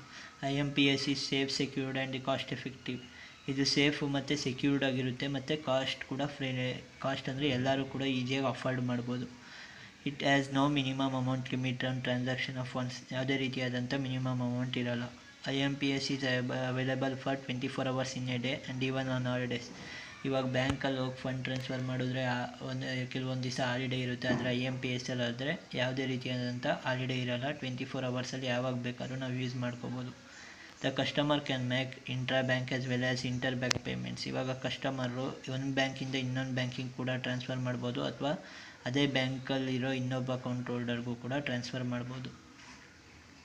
IMPS can be used on mobile phone, internet banking and even on AI. IMPSನ ನಾವು ಮೊಬೈಲ್ ಫೋನಲ್ಲಿ ಅಥವಾ ಇಂಟರ್ನೆಟ್ ಮುಖಾಂತರನೂ ಯೂಸ್ ಮಾಡ್ಬೋದು. IMPS it is not a compulsory to know about beneficiaries account number and IFSC. ಇವಾಗ IMPS ಅಲ್ಲಿ pay ಮಾಡ್ತಿದ್ವಿ ಅಂದರೆ ನಮಗೆ ಬೆನಿಫಿಷರಿ ಅಕೌಂಟ್ ಡೀಟೇಲ್ಸ್ನ ತೊಗೊಳ್ಲೇಬೇಕು ಅಂತ ಯಾವುದೇ ರೀತಿಯಾಗಿ ಕಂಪಲ್ಸರಿ ಇರಲ್ಲ. ಅವ್ರ ಫೋನ್ ನಂಬರು, ಆಧಾರ್ ನಂಬರ್ ಇದ್ದರೆ ಸಾಕು. ನೆಕ್ಸ್ಟ್ ಬಂದ್ಬಿಟ್ಟು features of IMPS. First feature ಬಂದ್ಬಿಟ್ಟು ಇನ್ಸ್ಟೆಂಟ್ ಫಂಡ್ ಟ್ರಾನ್ಸ್ಫರು. ಆಲ್ರೆಡಿ ಬೆನಿಫಿಟ್ಸಲ್ಲಿ ಹೇಳಿರೋದ್ರಿಂದ ಇನ್ಸ್ಟೆಂಟ್ ಫಂಡ್ ಟ್ರಾನ್ಸ್ಫರ್ ಅಂದರೆ within a fraction of second ನಾವು ಫಂಡ್ನ ಟ್ರಾನ್ಸ್ಫರ್ ಮಾಡ್ಬೋದು, ಯಾವುದೇ ರೀತಿಯಾದಂಥ ಟೈಮ್ ಕನ್ಸ್ಯೂಮ್ ಆಗೋಲ್ಲ. ಅವೈಲಬಿಲಿಟಿ IMPS ಬಂದ್ಬಿಟ್ಟು 24x7 ಅಂದರೆ ವಾರ ಫುಲ್ಲು ಯಾವಾಗ ಬೇಕಾದ್ರೂ ನಾವು ಯೂಸ್ ಮಾಡ್ಕೋಬೋದು. ಆಮೇಲೆ ಹಾಲಿಡೇಸ್ ಕೂಡ ನಾವು ಯೂಸ್ ಮಾಡ್ಕೋಬೋದು, ಹಾಲಿಡೇಸಲ್ಲಿ ಟೈಮಲ್ಲಿ ಕೂಡ, ಬ್ಯಾಂಕ್ ಹಾಲಿಡೇ ಇರೋ ಟೈಮಲ್ಲೂ ಕೂಡ IMPSನ ಯೂಸ್ ಮಾಡ್ಬೋದು. ಕನ್ಫರ್ಮೇಷನ್ ಅಂದರೆ ಇವಾಗ ಏನಾದರೂ ನಾವು ಸೆಂಡ್ ಮಾಡಿದರೆ ಅಥವಾ ಏನಾದರೂ ನಮ್ಮ ಅಕೌಂಟಿಗೆ ಕ್ರೆಡಿಟ್ ಆಗಿದ್ದರೆ, ನಮ್ಮ ಒಂದು ಅಕೌಂಟಿಗೆ ಯಾವುದೇ ಅಮೌಂಟ್ ಆದರೂ ಡಿಡಕ್ಟ್ ಅಥವಾ ಕ್ರೆಡಿಟ್ ಆಗಿದ್ದರೆ ನಮಗೆ ಮೆಸೇಜ್ ಮುಖಾಂತರ ಕನ್ಫರ್ಮ್ ಮಾಡ್ತಾರೆ. ವರ್ಸಟ್ಯಾಲಿಟಿ ಇವಾಗ IMPS ನಾವು ಪರ್ಸನ್ ಟು ಪರ್ಸನ್ ಆದರೂ ಯೂಸ್ ಮಾಡ್ಬೋದು, ಅಥವಾ ಪರ್ಸನ್ ಟು ಮರ್ಚೆಂಟ್ ಕೂಡ ಆದರೂ ಯೂಸ್ ಮಾಡ್ಬೋದು. ಇದೊಂದು ವರ್ಸಟ್ಯಾಲಿಟಿ ಫೀಚರ್ಸು IMPSಯಿಂದ ಸಿಗುತ್ತೆ ನಮಗೆ. ನೆಕ್ಸ್ಟ್ ಟಾಪಿಕ್ ಬಂದ್ಬಿಟ್ಟು ಮೊಬೈಲ್ ಬ್ಯಾಂಕಿಂಗ್ ಅನ್ನೋದು ಫೈನಾನ್ಷಿಯಲ್ ಇನ್ಸ್ಟಿಟ್ಯೂಷನು ಕಸ್ಟಮರ್ಸ್ಗೆ ಪ್ರೊವೈಡ್ ಮಾಡ್ತಾರೆ. ಟ್ರಾನ್ಸಾಕ್ಷನ್ನ ಮೊಬೈಲ್ ಮುಖಾಂತರ ಫೈನಾನ್ಷಿಯಲ್ ಟ್ರಾನ್ಸಾಕ್ಷನ್ನ ಕೆಲವೊಂದು ಪೇಮೆಂಟ್ನ ಅಥವಾ ರಿಸೀವ್ನ ಮಾಡೋಕ್ಕೆ ಕಸ್ಟಮರ್ಸ್ಗೆ ಕೊಡ್ತಾರೆ. ಫೈನಾನ್ಷಿಯಲ್ ಇನ್ಸ್ಟಿಟ್ಯೂಷನ್ ಆದರೂ ಆಗಿರ್ಬೋದು, ಬ್ಯಾಂಕ್ ಆದರೂ ಆಗಿರ್ಬೋದು. Mobile wallet. ನೆಕ್ಸ್ಟ್ ಬಂದ್ಬಿಟ್ಟು mobile wallet is a way to carry cash in digital format. And individual account is required to be linked to the digital wallet to load money in it. Most banks have their wallets and some private companies Paytm, Freecharge. Mobile wallet ಅಂದರೆ ಇವಾಗ ನಮ್ಮ ಹತ್ರ ಅಕೌಂಟಲ್ಲಿರೋ ಕ್ಯಾಶ್ನ digital ಫಾರ್ಮೆಟಲ್ಲಾಗಿ convert ಮಾಡ್ಕೊಳೋದಕ್ಕೋಸ್ಕರ mobile ವ್ಯಾಲೆಟನ್ನು ತಂದಿದ್ದಾರೆ. ಇದನ್ನು ನಾವು ಅಕೌಂಟ್ನ ಲಿಂಕ್ ಮಾಡಿಸಿರ್ಬೇಕಾಗಿರುತ್ತೆ ಡಿಜಿಟಲ್ ವ್ಯಾಲೆಟ್ಗೆ, ಯಾಕಂದರೆ ಮನಿ ಅದಕ್ಕೆ ಕ್ಯಾರಿ ಆಗೋದ್ರಿಂದ. ನೆಕ್ಸ್ಟ್ ಇ ವ್ಯಾಲೆಟ್ ಅಥವಾ ಡಿಜಿಟಲ್ ವ್ಯಾಲೆಟ್ ಅಂದರೆ electronic version of payment card which is authorised to conduct a transaction on our behalf. ಅಂದರೆ ಇವಾಗ ಫೋನ್ಪೇ, ಗೂಗಲ್ ಪೇ ಎಲ್ಲ ಇ ವ್ಯಾಲೆಟಿಗೆ ಬರುತ್ತೆ, ಯಾಕಂದರೆ ಅದು ನಮ್ಮ ಒಂದು ಟ್ರಾನ್ಸಾಕ್ಷನ್ನ ಆ ಒಂದು ಆ್ಯಪ್ ಮುಖಾಂತರ ಟ್ರಾನ್ಸಾಕ್ಟ್ ಮಾಡ್ತೀವಲ್ಲ, ಸೊ ಅದಕ್ಕೆ ಇ ವ್ಯಾಲೆಟ್ ಅನ್ನೋದು ಟ್ರಾನ್ಸಾಕ್ಟ್ ಮಾಡೋಕ್ಕೆ ಅಥವಾ ಅಮೌಂಟ್ನ ಏನಾದರೂ ಫಂಡ್ನ ಎಕ್ಸ್ಚೇಂಜ್ ಡೀಲ್ ಮಾಡೋಕ್ಕೋಸ್ಕರ ಇ ವ್ಯಾಲೆಟ್ನ ಯೂಸ್ ಮಾಡ್ಕೋಬೋದು. ಇದು ಸ್ಮಾರ್ಟ್ಫೋನು, ಲ್ಯಾಪ್ಟಾಪ್ಸು, ಡೆಸ್ಕ್ಟಾಪ್ ಮೂಲಕ ಯೂಸ್ ಮಾಡ್ಕೊಬೋದು. Next advantages of electronic wallet. First advantage ಬಂದ್ಬಿಟ್ಟು it offers more convenience for many consumers. ಇವಾಗ ನಮ್ಮ ಒಂದು ಫೋನ್ ಮೂಲಕ ಅಥವಾ ಲ್ಯಾಪ್ಟಾಪ್ ಮುಖಾಂತರ ಟ್ರಾನ್ಸಾಕ್ಟ್ ಮಾಡೋದ್ರಿಂದ ಕಸ್ಟಮರ್ಸ್ಗೆ ಕನ್ವೀನಿಯೆಂಟ್ ಆಗಿರುತ್ತೆ ಬ್ಯಾಂಕಲ್ಲಿ ಹೋಗಿ ವಿಸಿಟ್ ಮಾಡೋಕ್ಕಿಂತ. It provide access to other types of cards. ಅಂದರೆ ಇವಾಗ ನಾವು ಫೋನ್ಪೇಲೆಲ್ಲ ನೋಡ್ಬೋದು, ಜಾಸ್ತಿ ಟ್ರಾನ್ಸಾಕ್ಷನ್ ಮಾಡೋದ್ರಿಂದ ಕೆಲವೊಂದು ರಿವಾರ್ಡ್ಸ್ನೆಲ್ಲ ತೊಗೋಬೋದು. ಈ ಥರ ಎಷ್ಟೊಂದು rewards cards, loyalty cards, coupons ಎಲ್ಲ ಸಿಗುತ್ತೆ ಈ ಒಂದು ನಾವು ಎಲೆಕ್ಟ್ರಾನಿಕ್ ವ್ಯಾಲೆಟ್ನ ಯೂಸ್ ಮಾಡೋದ್ರಿಂದ. It offers more security. ನಮ್ಮ ಒಂದು ಪಿನ್ನು ಮತ್ತು ಸೆಕ್ಯೂರಿಟಿ ಇಲ್ದಂಗೆ ಅಮೌಂಟ್ ಟ್ರಾನ್ಸ್ಫರ್ ಆಗಲ್ವಲ್ಲ ಯಾವುದೇ ಕಾರಣಕ್ಕೂ, ಅದರಿಂದ ಇದು ಮೋರ್ ಸೆಕ್ಯೂರ್ಡ್ ಕೂಡ ಆಗಿರುತ್ತೆ. It can be used at most retailers and online stores. ಇವಾಗ ನಾವು ಯಾವುದೇ ರೀತಿಯಾದ ಒಂದು ಚಿಕ್ಕ ಚಿಕ್ಕ ಅಂಗಡಿಗಳು ಹೋದ್ರೂ ನಾವು ಒಂದು ಈ ಎಲೆಕ್ಟ್ರಾನಿಕ್ ವ್ಯಾಲೆಟ್ನ ನೋಡ್ತೀವಿ. ಸೊ ಇದು ಅವರು ಜಾಸ್ತಿ ಯೂಸ್ ಮಾಡ್ಬೋದು ಅಂತ ಇನ್ನೊಂದು advantages. It requires users to authorise every transaction. ನಮ್ಮ ಒಂದು ಪಿನ್ ಇಲ್ದಂಗೆ ಯಾವುದೇ ಪೇಮೆಂಟು ಟ್ರಾನ್ಸ್ಫರ್ ಆಗದೇ ಇರೋದ್ರಿಂದ ಇದು ನಮ್ಮ ಒಂದು ಅಥೆಂಟಿಕೇಷನ್ ಮೇಲೆ ಟ್ರಾನ್ಸಾಕ್ಷನ್ ಆಗುತ್ತೆ. It may offer access to new rewards. ಆಗಲೇ ಹೇಳ್ದಂಗೆ ಫೋನ್ಪೇ ಜಾಸ್ತಿ ಟ್ರಾನ್ಸಾಕ್ಷನ್ ಯೂಸ್ ಮಾಡೋದ್ರಿಂದ ನಮಗೆ ಎಷ್ಟೊಂದು ಡಿಸ್ಕೌಂಟ್ಸ್ ಅಥವಾ ಕ್ಯಾಶ್ ಬ್ಯಾಕು, ರಿವಾರ್ಡ್ಸ್ನೆಲ್ಲ ತೊಗೋಬೋದು. It could help you with your budget. ನಮ್ಮ ಒಂದು ಟ್ರಾನ್ಸಾಕ್ಷನ್ ಸಣ್ಣ ಪುಟ್ಟ ಖರ್ಚುಗಳನ್ನು ಈ ವ್ಯಾಲೆಟ್ ಮುಖಾಂತರ ಮಾಡೋದ್ರಿಂದ ನಮ್ಮ ಒಂದು ಎಷ್ಟು ಎಕ್ಸ್ಪೆನ್ಸಸ್ ಆಗುತ್ತೆ, ಎಷ್ಟು ಇನ್ಕಮ್ ಆಯ್ತಿದೆ ಅಂತ ಒಂದು ಟ್ರ್ಯಾಕ್ ಮಾಡಿ ಅದ್ರ ಮೇಲೆ ಬಜೆಟ್ನ ಪ್ರಿಪೇರ್ ಮಾಡ್ಬೋದು. Next disadvantages of electronic wallet. It is not fully available world wide. ಇವಾಗ ಡಿಸೆಂಬರ್ 2088 ಸೆನ್ಸಸ್ ಪ್ರಕಾರ ಓನ್ಲಿ 29% ಅಷ್ಟೇ ಈ ವ್ಯಾಲೆಟ್ನ ಯೂಸ್ ಮಾಡ್ತಿದ್ದಾರೆ. ಅಂದರೆ ಹಳ್ಳಿಗಳ ಕಡೆ ಅಥವಾ ಸ್ಮಾರ್ಟ್ಫೋನ್ ಇಲ್ದಲೇ ಇರೋರು ಯಾರು ಕೂಡ ಈ ವ್ಯಾಲೆಟ್ನ ಯೂಸ್ ಮಾಡೋಕ್ಕಾಗಲ್ಲ. It still requires us to carry something. ಇವಾಗ ಮೊಬೈಲ್ ಇಲ್ಲ ಅಂದರೆ ಈ ವ್ಯಾಲೆಟ್ನ ಯೂಸ್ ಮಾಡೋಕ್ಕಾಗಲ್ಲ. ಸೊ ಒಂದು ಮೊಬೈಲ್ ಅನ್ನೋದು ಬೇಕೇ ಬೇಕು. ಸೊ ಅದಕ್ಕೇ ನಾವು ಮೊಬೈಲ್ನ ಬೇಕೇ ಬೇಕಾಗಿರೋದ್ರಿಂದ ಇದೊಂದು ಡಿಸ್ಅಡ್ವಾಂಟೇಜಸ್ ಆಗಿದೆ. It requires our device to have a charge. ಅಂದರೆ ಡೇಟಾ ಮತ್ತು ಚಾರ್ಜಿಂಗ್ ಯಾವಾಗಲೂ ಇರಲೇಬೇಕಾಗಿರುತ್ತೆ ನಾವು ಇದೊಂದು ಎಲೆಕ್ಟ್ರಾನಿಕ್ ವ್ಯಾಲೆಟ್ನ ಮುಖಾಂತರ ಟ್ರಾನ್ಸಾಕ್ಟ್ ಮಾಡೋದ್ರಿಂದ. It does not eliminate our security risk. ಅಂದರೆ ಇವಾಗ ಸೆಕ್ಯೂರ್ಡ್ ಇಲ್ಲ ಅಂದರೆ ನಮ್ಮ ಒಂದು ಅಕೌಂಟ್ ಟ್ರಾನ್ಸಾಕ್ಷನ್ನು ಯಾರು ಬೇಕಾದ್ರೂ ಹ್ಯಾಕ್ ಮಾಡ್ಬೋದು. ಸೊ ಇದಕ್ಕೆ ಸೆಕ್ಯೂರಿಟಿ ಅನ್ನೋದು ಬೇಕೇ ಬೇಕಾಗಿರುತ್ತೆ. ಇದು ಸೆಕ್ಯೂರಿಟಿ ಇಲ್ದಂಗೆ ವರ್ಕ್ ಮಾಡೋಕ್ಕಾಗಲ್ಲ. Next it may changes more to process payments. ಅಂದರೆ ನಾವು ಇವಾಗ ಒಂದು ಪೇಮೆಂಟ್ ಮಾಡೋದ್ರ ಮುಖಾಂತರ ಇದನ್ನು ಮಾಡಲೇಬೇಕು ಅಂತ ಪ್ರೊಸೆಸ್ಸಲ್ಲಿ ಇದ್ದೇ ಇರ್ತೀವಿ. ಅಂದರೆ ಇವಾಗ ಏನಾದರೂ ನಾವು 1000 ರೂಪೀಸ್ಗಿಂತ ಜಾಸ್ತಿ ಟ್ರಾನ್ಸಾಕ್ಟ್ ಮಾಡಿದ್ರೆ ಇಷ್ಟು ದಿನಕ್ಕೆ ಅಂತ ಪರ್ ಇಯರ್ ಇಷ್ಟು ಅಂತ ಚಾರ್ಜ್ ಮಾಡ್ತಾರೆ. Next it could encourage reckless spending. ಇವಾಗ ಫೋನ್ಪೇ ಅಥವಾ ಗೂಗಲ್ ಪೇಲಿ ನಮ್ಮ ಹತ್ರ ಏನಾದರೂ ಅಮೌಂಟ್ ಇದ್ದರೆ ದುಡ್ಡು ಇದೆಯಲ್ಲ ಅಂದ್ಬಿಟ್ಟು ಜಾಸ್ತಿ ಖರ್ಚು ಮಾಡೋದಕ್ಕೆ ಹೋಗ್ತೀವಿ. ಸೊ ಇದರಿಂದ ನಮ್ಮ ಒಂದು ಸ್ಪೆಂಡಿಂಗ್ ಅನ್ನೋದು ಇನ್ಕ್ರೀಸ್ ಆಗುತ್ತೆ. Next types of e wallets. ಅದರಲ್ಲಿ ಫಸ್ಟ್ ಬಂದ್ಬಿಟ್ಟು ಡೆಬಿಟ್ ಆ್ಯಂಡ್ ಕ್ರೆಡಿಟ್ ಕಾರ್ಡ್. ಈಗಾಗಲೇ ಹೇಳೋದ್ರಿಂದ debit and credit card through e wallet ಮುಖಾಂತರನೇ ಬರುತ್ತೆ. ಯಾಕಂದರೆ ಅದು ATM ಮುಖಾಂತರ ನಾವು ಎಲ್ಲಿ ಬೇಕಾದರೂ ಟ್ರಾನ್ಸಾಕ್ಟ್ ಮಾಡ್ಬೋದು ಅಥವಾ ಪೇ ಮಾಡ್ಬೋದು. ಆನ್ಲೈನ್ ಪೇಮೆಂಟ್ಸು, ಫಿಸಿಕಲ್ ಪರ್ಚೇಸು ಕೂಡ ಮಾಡ್ಬೋದು ಅದರಿಂದ. Aadhaar enabled payment system. ಅಂದರೆ ಇದು ನಮ್ಮ ಒಂದು ಆಧಾರ್ ಕಾರ್ಡ್ ನಂಬರ್ ಇರುತ್ತಲ್ಲ ಅದ್ರ ಮುಖಾಂತರ ನಾವು ನಮ್ಮ ಅಕೌಂಟ್ ನಂಬರ್ಗೆ ಲಿಂಕ್ ಮಾಡಿಸಿ ಯುನಿಕ್ ಐಡೆಂಟಿಫಿಕೇಷನ್ ನಂಬರ್ನ ಜನ್ರೇಟ್ ಮಾಡೋದ್ರಿಂದ ಆಧಾರ್ ಕಾರ್ಡ್ ನಂಬರ್ ಮುಖಾಂತರ ನಾವು ಆಧಾರ್ ನಂಬರಿಂದ ಟ್ರಾನ್ಸಾಕ್ಟ್ ಮಾಡ್ಬೋದು. ನೆಕ್ಸ್ಟ್ ಫೀಚರ್ಸ್ ಆಫ್ AEPS ಅಂದರೆ Aadhaar enabled payment system. Easy to use, ಈಸಿಯಾಗಿ ಯೂಸ್ ಮಾಡ್ಬೋದು. ಸೇಫ್ ಆ್ಯಂಡ್ ಸೇಫ್ ಮತ್ತು ಸೆಕ್ಯೂರ್ಡ್ ಆಗಿರುತ್ತೆ. Interoperable across various banks. ಯಾವುದೇ ಬ್ಯಾಂಕ್ ಕೂಡ ಟ್ರಾನ್ಸಾಕ್ಟ್ ಮಾಡ್ಬೋದು. ಬೇರೆ ಬೇರೆ ಬ್ಯಾಂಕ್ ಮಧ್ಯೆನೂ ಕೂಡ ಟ್ರಾನ್ಸಾಕ್ಷನ್ ನಡೀಬೋದು. Encourages financial inclusion and serves the under banker sections of the society. ಈ ಆಧಾರ್ ಅನ್ನೋದು ಎಲ್ಲರ ಹತ್ರ ಇವಾಗ ಇರಲೇಬೇಕಾಗಿರೋದ್ರಿಂದ ಎಲ್ಲರಿಗೂ ಎಂಕರೇಜ್ ಮಾಡುತ್ತೆ ಇದ್ರ ಮುಖಾಂತರ ಪೇ ಮಾಡೋಕ್ಕೆ. Through AEPS all bank account holders will be able to access their bank accounts through either authentication. ಯಾವುದೇ ರೀತಿಯಾದಂಥ ಬ್ಯಾಂಕ್ ಅಕೌಂಟ್ ಡೀಟೇಲ್ಸ್ನ ಈಸಿಯಾಗಿ ಚೆಕ್ ಮಾಡ್ಕೋಬೋದು ಅಥವಾ ಲಾಕ್ ಮಾಡ್ಬೋದು ಅಥವಾ ಸೆಕ್ಯೂರ್ಡಾಗಿ ಇಟ್ಟಿರ್ಬೋದು. ನೆಕ್ಸ್ಟ್ ಬಂದ್ಬಿಟ್ಟು UPI. ಈಗಾಗಲೇ ಗೊತ್ತಿರುತ್ತೆ ನಮ್ಗೆ UPI ಅಂದರೆ ಇವಾಗ ಫೋನ್ಪೇ, ಗೂಗಲ್ ಪೇ ಅದಕ್ಕೆಲ್ಲ UPI ID ಮುಖಾಂತರನೇ ನಾವು ಇದು ಮಾಡ್ತೀವಿ, ಟ್ರಾನ್ಸಾಕ್ಟ್ ಮಾಡ್ತೀವಿ. UPI ID ಕೆಲವೊಂದು ಕಡೆ UPI IDನ ಬರ್ಕೊತಾರೆ. ಈ UPI ಇಂದ ನಾವು ರಿಸೀವ್ ಮಾಡಿದ್ದೀವಿ ಅಂತ ಡೀಟೇಲ್ಸ್ನ ಕಲೆಕ್ಟ್ ಮಾಡ್ತಾರೆ. features. It is a single window mobile payment system developed by National Payments Corporation of India. ಅಂದರೆ ಸಿಂಗಲ್ ಅಪ್ಲಿಕೇಶನ್ ಮುಖಾಂತರ ನಾವು ಒಂದು ಬೇರೆ ಜೊತೆ ಟ್ರಾನ್ಸಾಕ್ಟ್ ಮಾಡ್ಬೋದು. It eliminates the need of enter bank details and sensitive information each time a customer initiates a transaction. ಯಾವುದೇ ರೀತಿಯಾದಂಥ account details, IFSC ಕೋಡು, ಅಂದರೆ ಪರ್ಸ್ನಲ್ ಇನ್ಫಾರ್ಮೇಷನ್ ಯಾವುದೇ ರೀತಿ ಯಾವಾಗಲೂ ಕೊಡೋಂಗಿಲ್ಲ. Designed to enable peer-to-peer interbank transfer through a single two-click factor authentication process. ಅಂದರೆ ನಮ್ಮ ಒಂದು UPI ID ಪಿನ್ನನ್ನು ಹೊಡಿತಿದ್ದಂಗೆ ನಮ್ಮ ಒಂದು ಟ್ರಾನ್ಸಾಕ್ಷನ್ನ ನಾವು ಮಾಡ್ಕೋಬೋದು. It works transferring money between two bank accounts along with a mobile platform. ಇವೆಲ್ಲ ಗೊತ್ತಿರುತ್ತೆ ಆಲ್ಮೋಸ್ಟ್, ಸೊ ಅದಕ್ಕೆ ಡ್ರ್ಯಾಗ್ ಮಾಡೋಕ್ಕೋಗಿಲ್ಲ. ನೆಕ್ಸ್ಟು ಓರಿಯೆಂಟೇಷನ್ ಟು ಫೈನಾನ್ಷಿಯಲ್ ಸ್ಟೇಟ್ಮೆಂಟಲ್ಲಿ ಯಾವ್ಯಾವ ಅಕೌಂಟ್ ಪ್ರಿಪೇರ್ ಮಾಡ್ತೀವಿ ಅಂತ ಇದಾಗಲೇ ನಾವು ಅಕೌಂಟ್ಸಲ್ಲಿ ಓದಿರೋದ್ರಿಂದ ಸುಮ್ಮನೆ ಡೀಟೇಲಾಗಿ ಹೋಗೋ ಬದಲು ಸುಮ್ಮನೆ ಮೇಲೆ ನೋಡ್ಕೊಳ್ಳೋಣ. ಬ್ಯಾಲೆನ್ಸ್ ಶೀಟ್ ಅಂದರೆ ಇದರಲ್ಲಿ ಅಸೆಟ್ಸ್ ಮತ್ತು ಲಯಬಿಲಿಟೀಸ್ನ ರೆಕಾರ್ಡ್ ಮಾಡ್ತೀವಿ. ಇನ್ಕಮ್ ಸ್ಟೇಟ್ಮೆಂಟು ಅಂದರೆ ಪ್ರಾಫಿಟ್ಟು ಲಾಸ್ನ ರೆಕಾರ್ಡ್ ಮಾಡ್ತೀವಿ. ಕ್ಯಾಶ್ ಫ್ಲೋ ಸ್ಟೇಟ್ಮೆಂಟಲ್ಲಿ ಕ್ಯಾಶ್ ಎಷ್ಟು ಇನ್ನಾಗಿದೆ ಅಥವಾ ಕ್ಯಾಶ್ ಎಷ್ಟು ಔಟ್ಫ್ಲೋ ಆಗಿದೆ ಅನ್ನೋ ಚೆಕ್ ಮಾಡೋಕ್ಕೋಸ್ಕರ ಕ್ಯಾಶ್ ಫ್ಲೋ ಸ್ಟೇಟ್ಮೆಂಟ್ನ ಪ್ರಿಪೇರ್ ಮಾಡ್ತೀವಿ. Next financial terms and concepts, assets, liabilities, owner's equity, revenue, expenses, cost of goods sold, gross profit, operating income, income before tax, net income, earnings per share, depreciation, earnings before interest, taxes, depreciation and amortization. ಇಷ್ಟು financial terms and important financial terms and concepts. ಇವಾಗ assets ಅಂದರೆ PUಲೆಲ್ಲ ಓದಿರ್ತೀವಿ, ಅಂದರೆ anything which worths in money.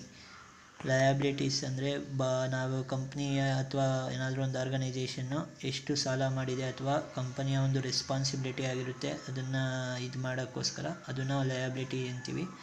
Owners equity ಅಂದರೆ net worth of A ಕಂಪನಿಯ ಒಂದು worth ಎಷ್ಟಿದೆ ಅನ್ನೋದು ಓನರ್ಸ್ ಈಕ್ವಿಟಿ ಅಂತೀವಿ. ರೆವೆನ್ಯೂ ಅಂದರೆ ಮನಿ ಎಷ್ಟು ಬಿಸ್ನೆಸ್ ಟೇಕ್ ಮಾಡಿದೆ ಅದು ರೆವೆನ್ಯೂ, ಬಿಸ್ನೆಸ್ಗೆ ಎಷ್ಟು ಅಮೌಂಟ್ ಬರಬೇಕಾಗಿರುತ್ತೋ ಅದು ರೆವೆನ್ಯೂ. ಎಕ್ಸ್ಪೆನ್ಸಸ್ ಬಿಸ್ನೆಸ್ಸಲ್ಲಿ ಎಷ್ಟು ಸ್ಪೆಂಡ್ ಮಾಡುತ್ತೋ ಒಂದು ಬಿಸ್ನೆಸ್ ಅಥವಾ ಕಂಪನಿ ಆಗಿರ್ಬೋದು ಅದನ್ನು expenses. Cost of goods sold, ಇವಾಗ ಸೋಲ್ಡ್ ಮಾಡಿದ್ದೀವಲ್ಲ ಅಷ್ಟರದ್ದು ಎಷ್ಟು ಒರಿಜಿನಲ್ ಕಾಸ್ಟ್ ಅನ್ನೋದು cost of goods sold. Gross profit ಅನ್ನೋದು ನಮಗೆ ಟ್ರೇಡಿಂಗ್ ಅಕೌಂಟಲ್ಲಿ ಬರುತ್ತೆ. ನಾವು ಇವಾಗ ಎಷ್ಟು ಇನ್ಕರ್ ಮಾಡಿದ್ದೀವೋ ಅದ್ರ ಮೇಲೆ ಟ್ರೇಡ್ ಮಾಡೋದು ಬೇಕಾದ್ರೆ ಎಷ್ಟು ಪ್ರಾಫಿಟ್ ಅರ್ನ್ ಮಾಡಿದ್ದೀವಿ ಅನ್ನೋದೇ gross profit. Operating income, gross ಪ್ರಾಫಿಟಿಂದ ಆಪರೇಟಿಂಗ್ ಎಕ್ಸ್ಪೆನ್ಸಸ್ನ ಲೆಸ್ ಮಾಡಿದ್ರೆ ನಮಗೆ ಸಿಗೋವಂಥ ಅಮೌಂಟೇ ಆಪರೇಟಿಂಗ್ ಇನ್ಕಮ್ ಬಿಫೋರ್ ಟ್ಯಾಕ್ಸ್. ಅಂದರೆ ನಾವು ಟ್ಯಾಕ್ಸ್ನ ಡಿಡಕ್ಟ್ ಮಾಡೋಕ್ಕೂ ಮುಂಚೆ ಎಷ್ಟು ಇನ್ಕಮ್ ಇದೆ ಅಂತ ಚೆಕ್ ಮಾಡ್ತೀವಲ್ಲ ಅದೇ ಇನ್ಕಮ್ ಬಿಫೋರ್ ಟ್ಯಾಕ್ಸ್ ಅಥವಾ ಆಪರೇಟಿಂಗ್ ಇನ್ಕಮಿಂದ ಆಪರೇಟಿಂಗ್ ಎಕ್ಸ್ಪೆನ್ಸಸ್ನ ಡಿಡಕ್ಟ್ ಮಾಡಿದ್ರೆ ಸಿಗುತ್ತಲ್ಲ ಅದೇ income before tax. Net income before taxes less taxes. Income before ಟ್ಯಾಕ್ಸಸ್ಸಲ್ಲಿ ನಾವು ಟ್ಯಾಕ್ಸಸ್ನ ಲೆಸ್ ಮಾಡಿದ್ರೆ ಬರುತ್ತಲ್ಲ ಟೋಟಲ್ ಇನ್ಕಮ್ ಅದೇ net income. Next earning per share ಅಂದರೆ ಇವಾಗ ಒಂದು ಟೋಟಲ್ ಪ್ರಾಫಿಟ್ನ ಎಷ್ಟು ಈಕ್ವಿಟಿ ಶೇರ್ಸ್ ಹೋಲ್ಡರ್ಸ್ಗೆ ಅಂತ ಡಿಸ್ಟ್ರಿಬ್ಯೂಟ್ ಮಾಡಿರ್ತೀವಿ. ಆ ಒಂದು ಈಕ್ವಿಟಿ ಶೇರ್ಗೆ ಅಥವಾ ಒಂದು ಶೇರ್ಗೆ ಎಷ್ಟು ಅಮೌಂಟ್ ಬರುತ್ತೋ ಅದೇ ಅರ್ನಿಂಗ್ ಪರ್ ಶೇರ್. ಡಿಪ್ರಿಸಿಯೇಷನ್ ಗೊತ್ತಿರುತ್ತೆ ಈಗಾಗಲೇ. EBITDA ಅಂದರೆ earning before interest, taxes, depreciation and amortization. ಅಂದರೆ interest, tax, depreciation and amortization ಆಗೋಕ್ಕೂ ಮುಂಚೆ ಎಷ್ಟು ನಮ್ಮ ಅರ್ನ್ ಮಾಡಿರ್ತೀವಲ್ಲ ಅದೇ earning before interest, taxes, depreciation and amortization. Thanks for watching. Like ಮಾಡಿ, ಶೇರ್ ಮಾಡಿ, ಸಬ್ಸ್ಕ್ರೈಬ್ ಮಾಡಿ. ಅಥವಾ ನಿಮ್ಗೇನಾದರೂ ಡೌಟ್ ಇದ್ದರೆ ಕಮೆಂಟ್ ಸೆಕ್ಷನಲ್ಲಿ ಕಮೆಂಟ್ ಮಾಡಿ.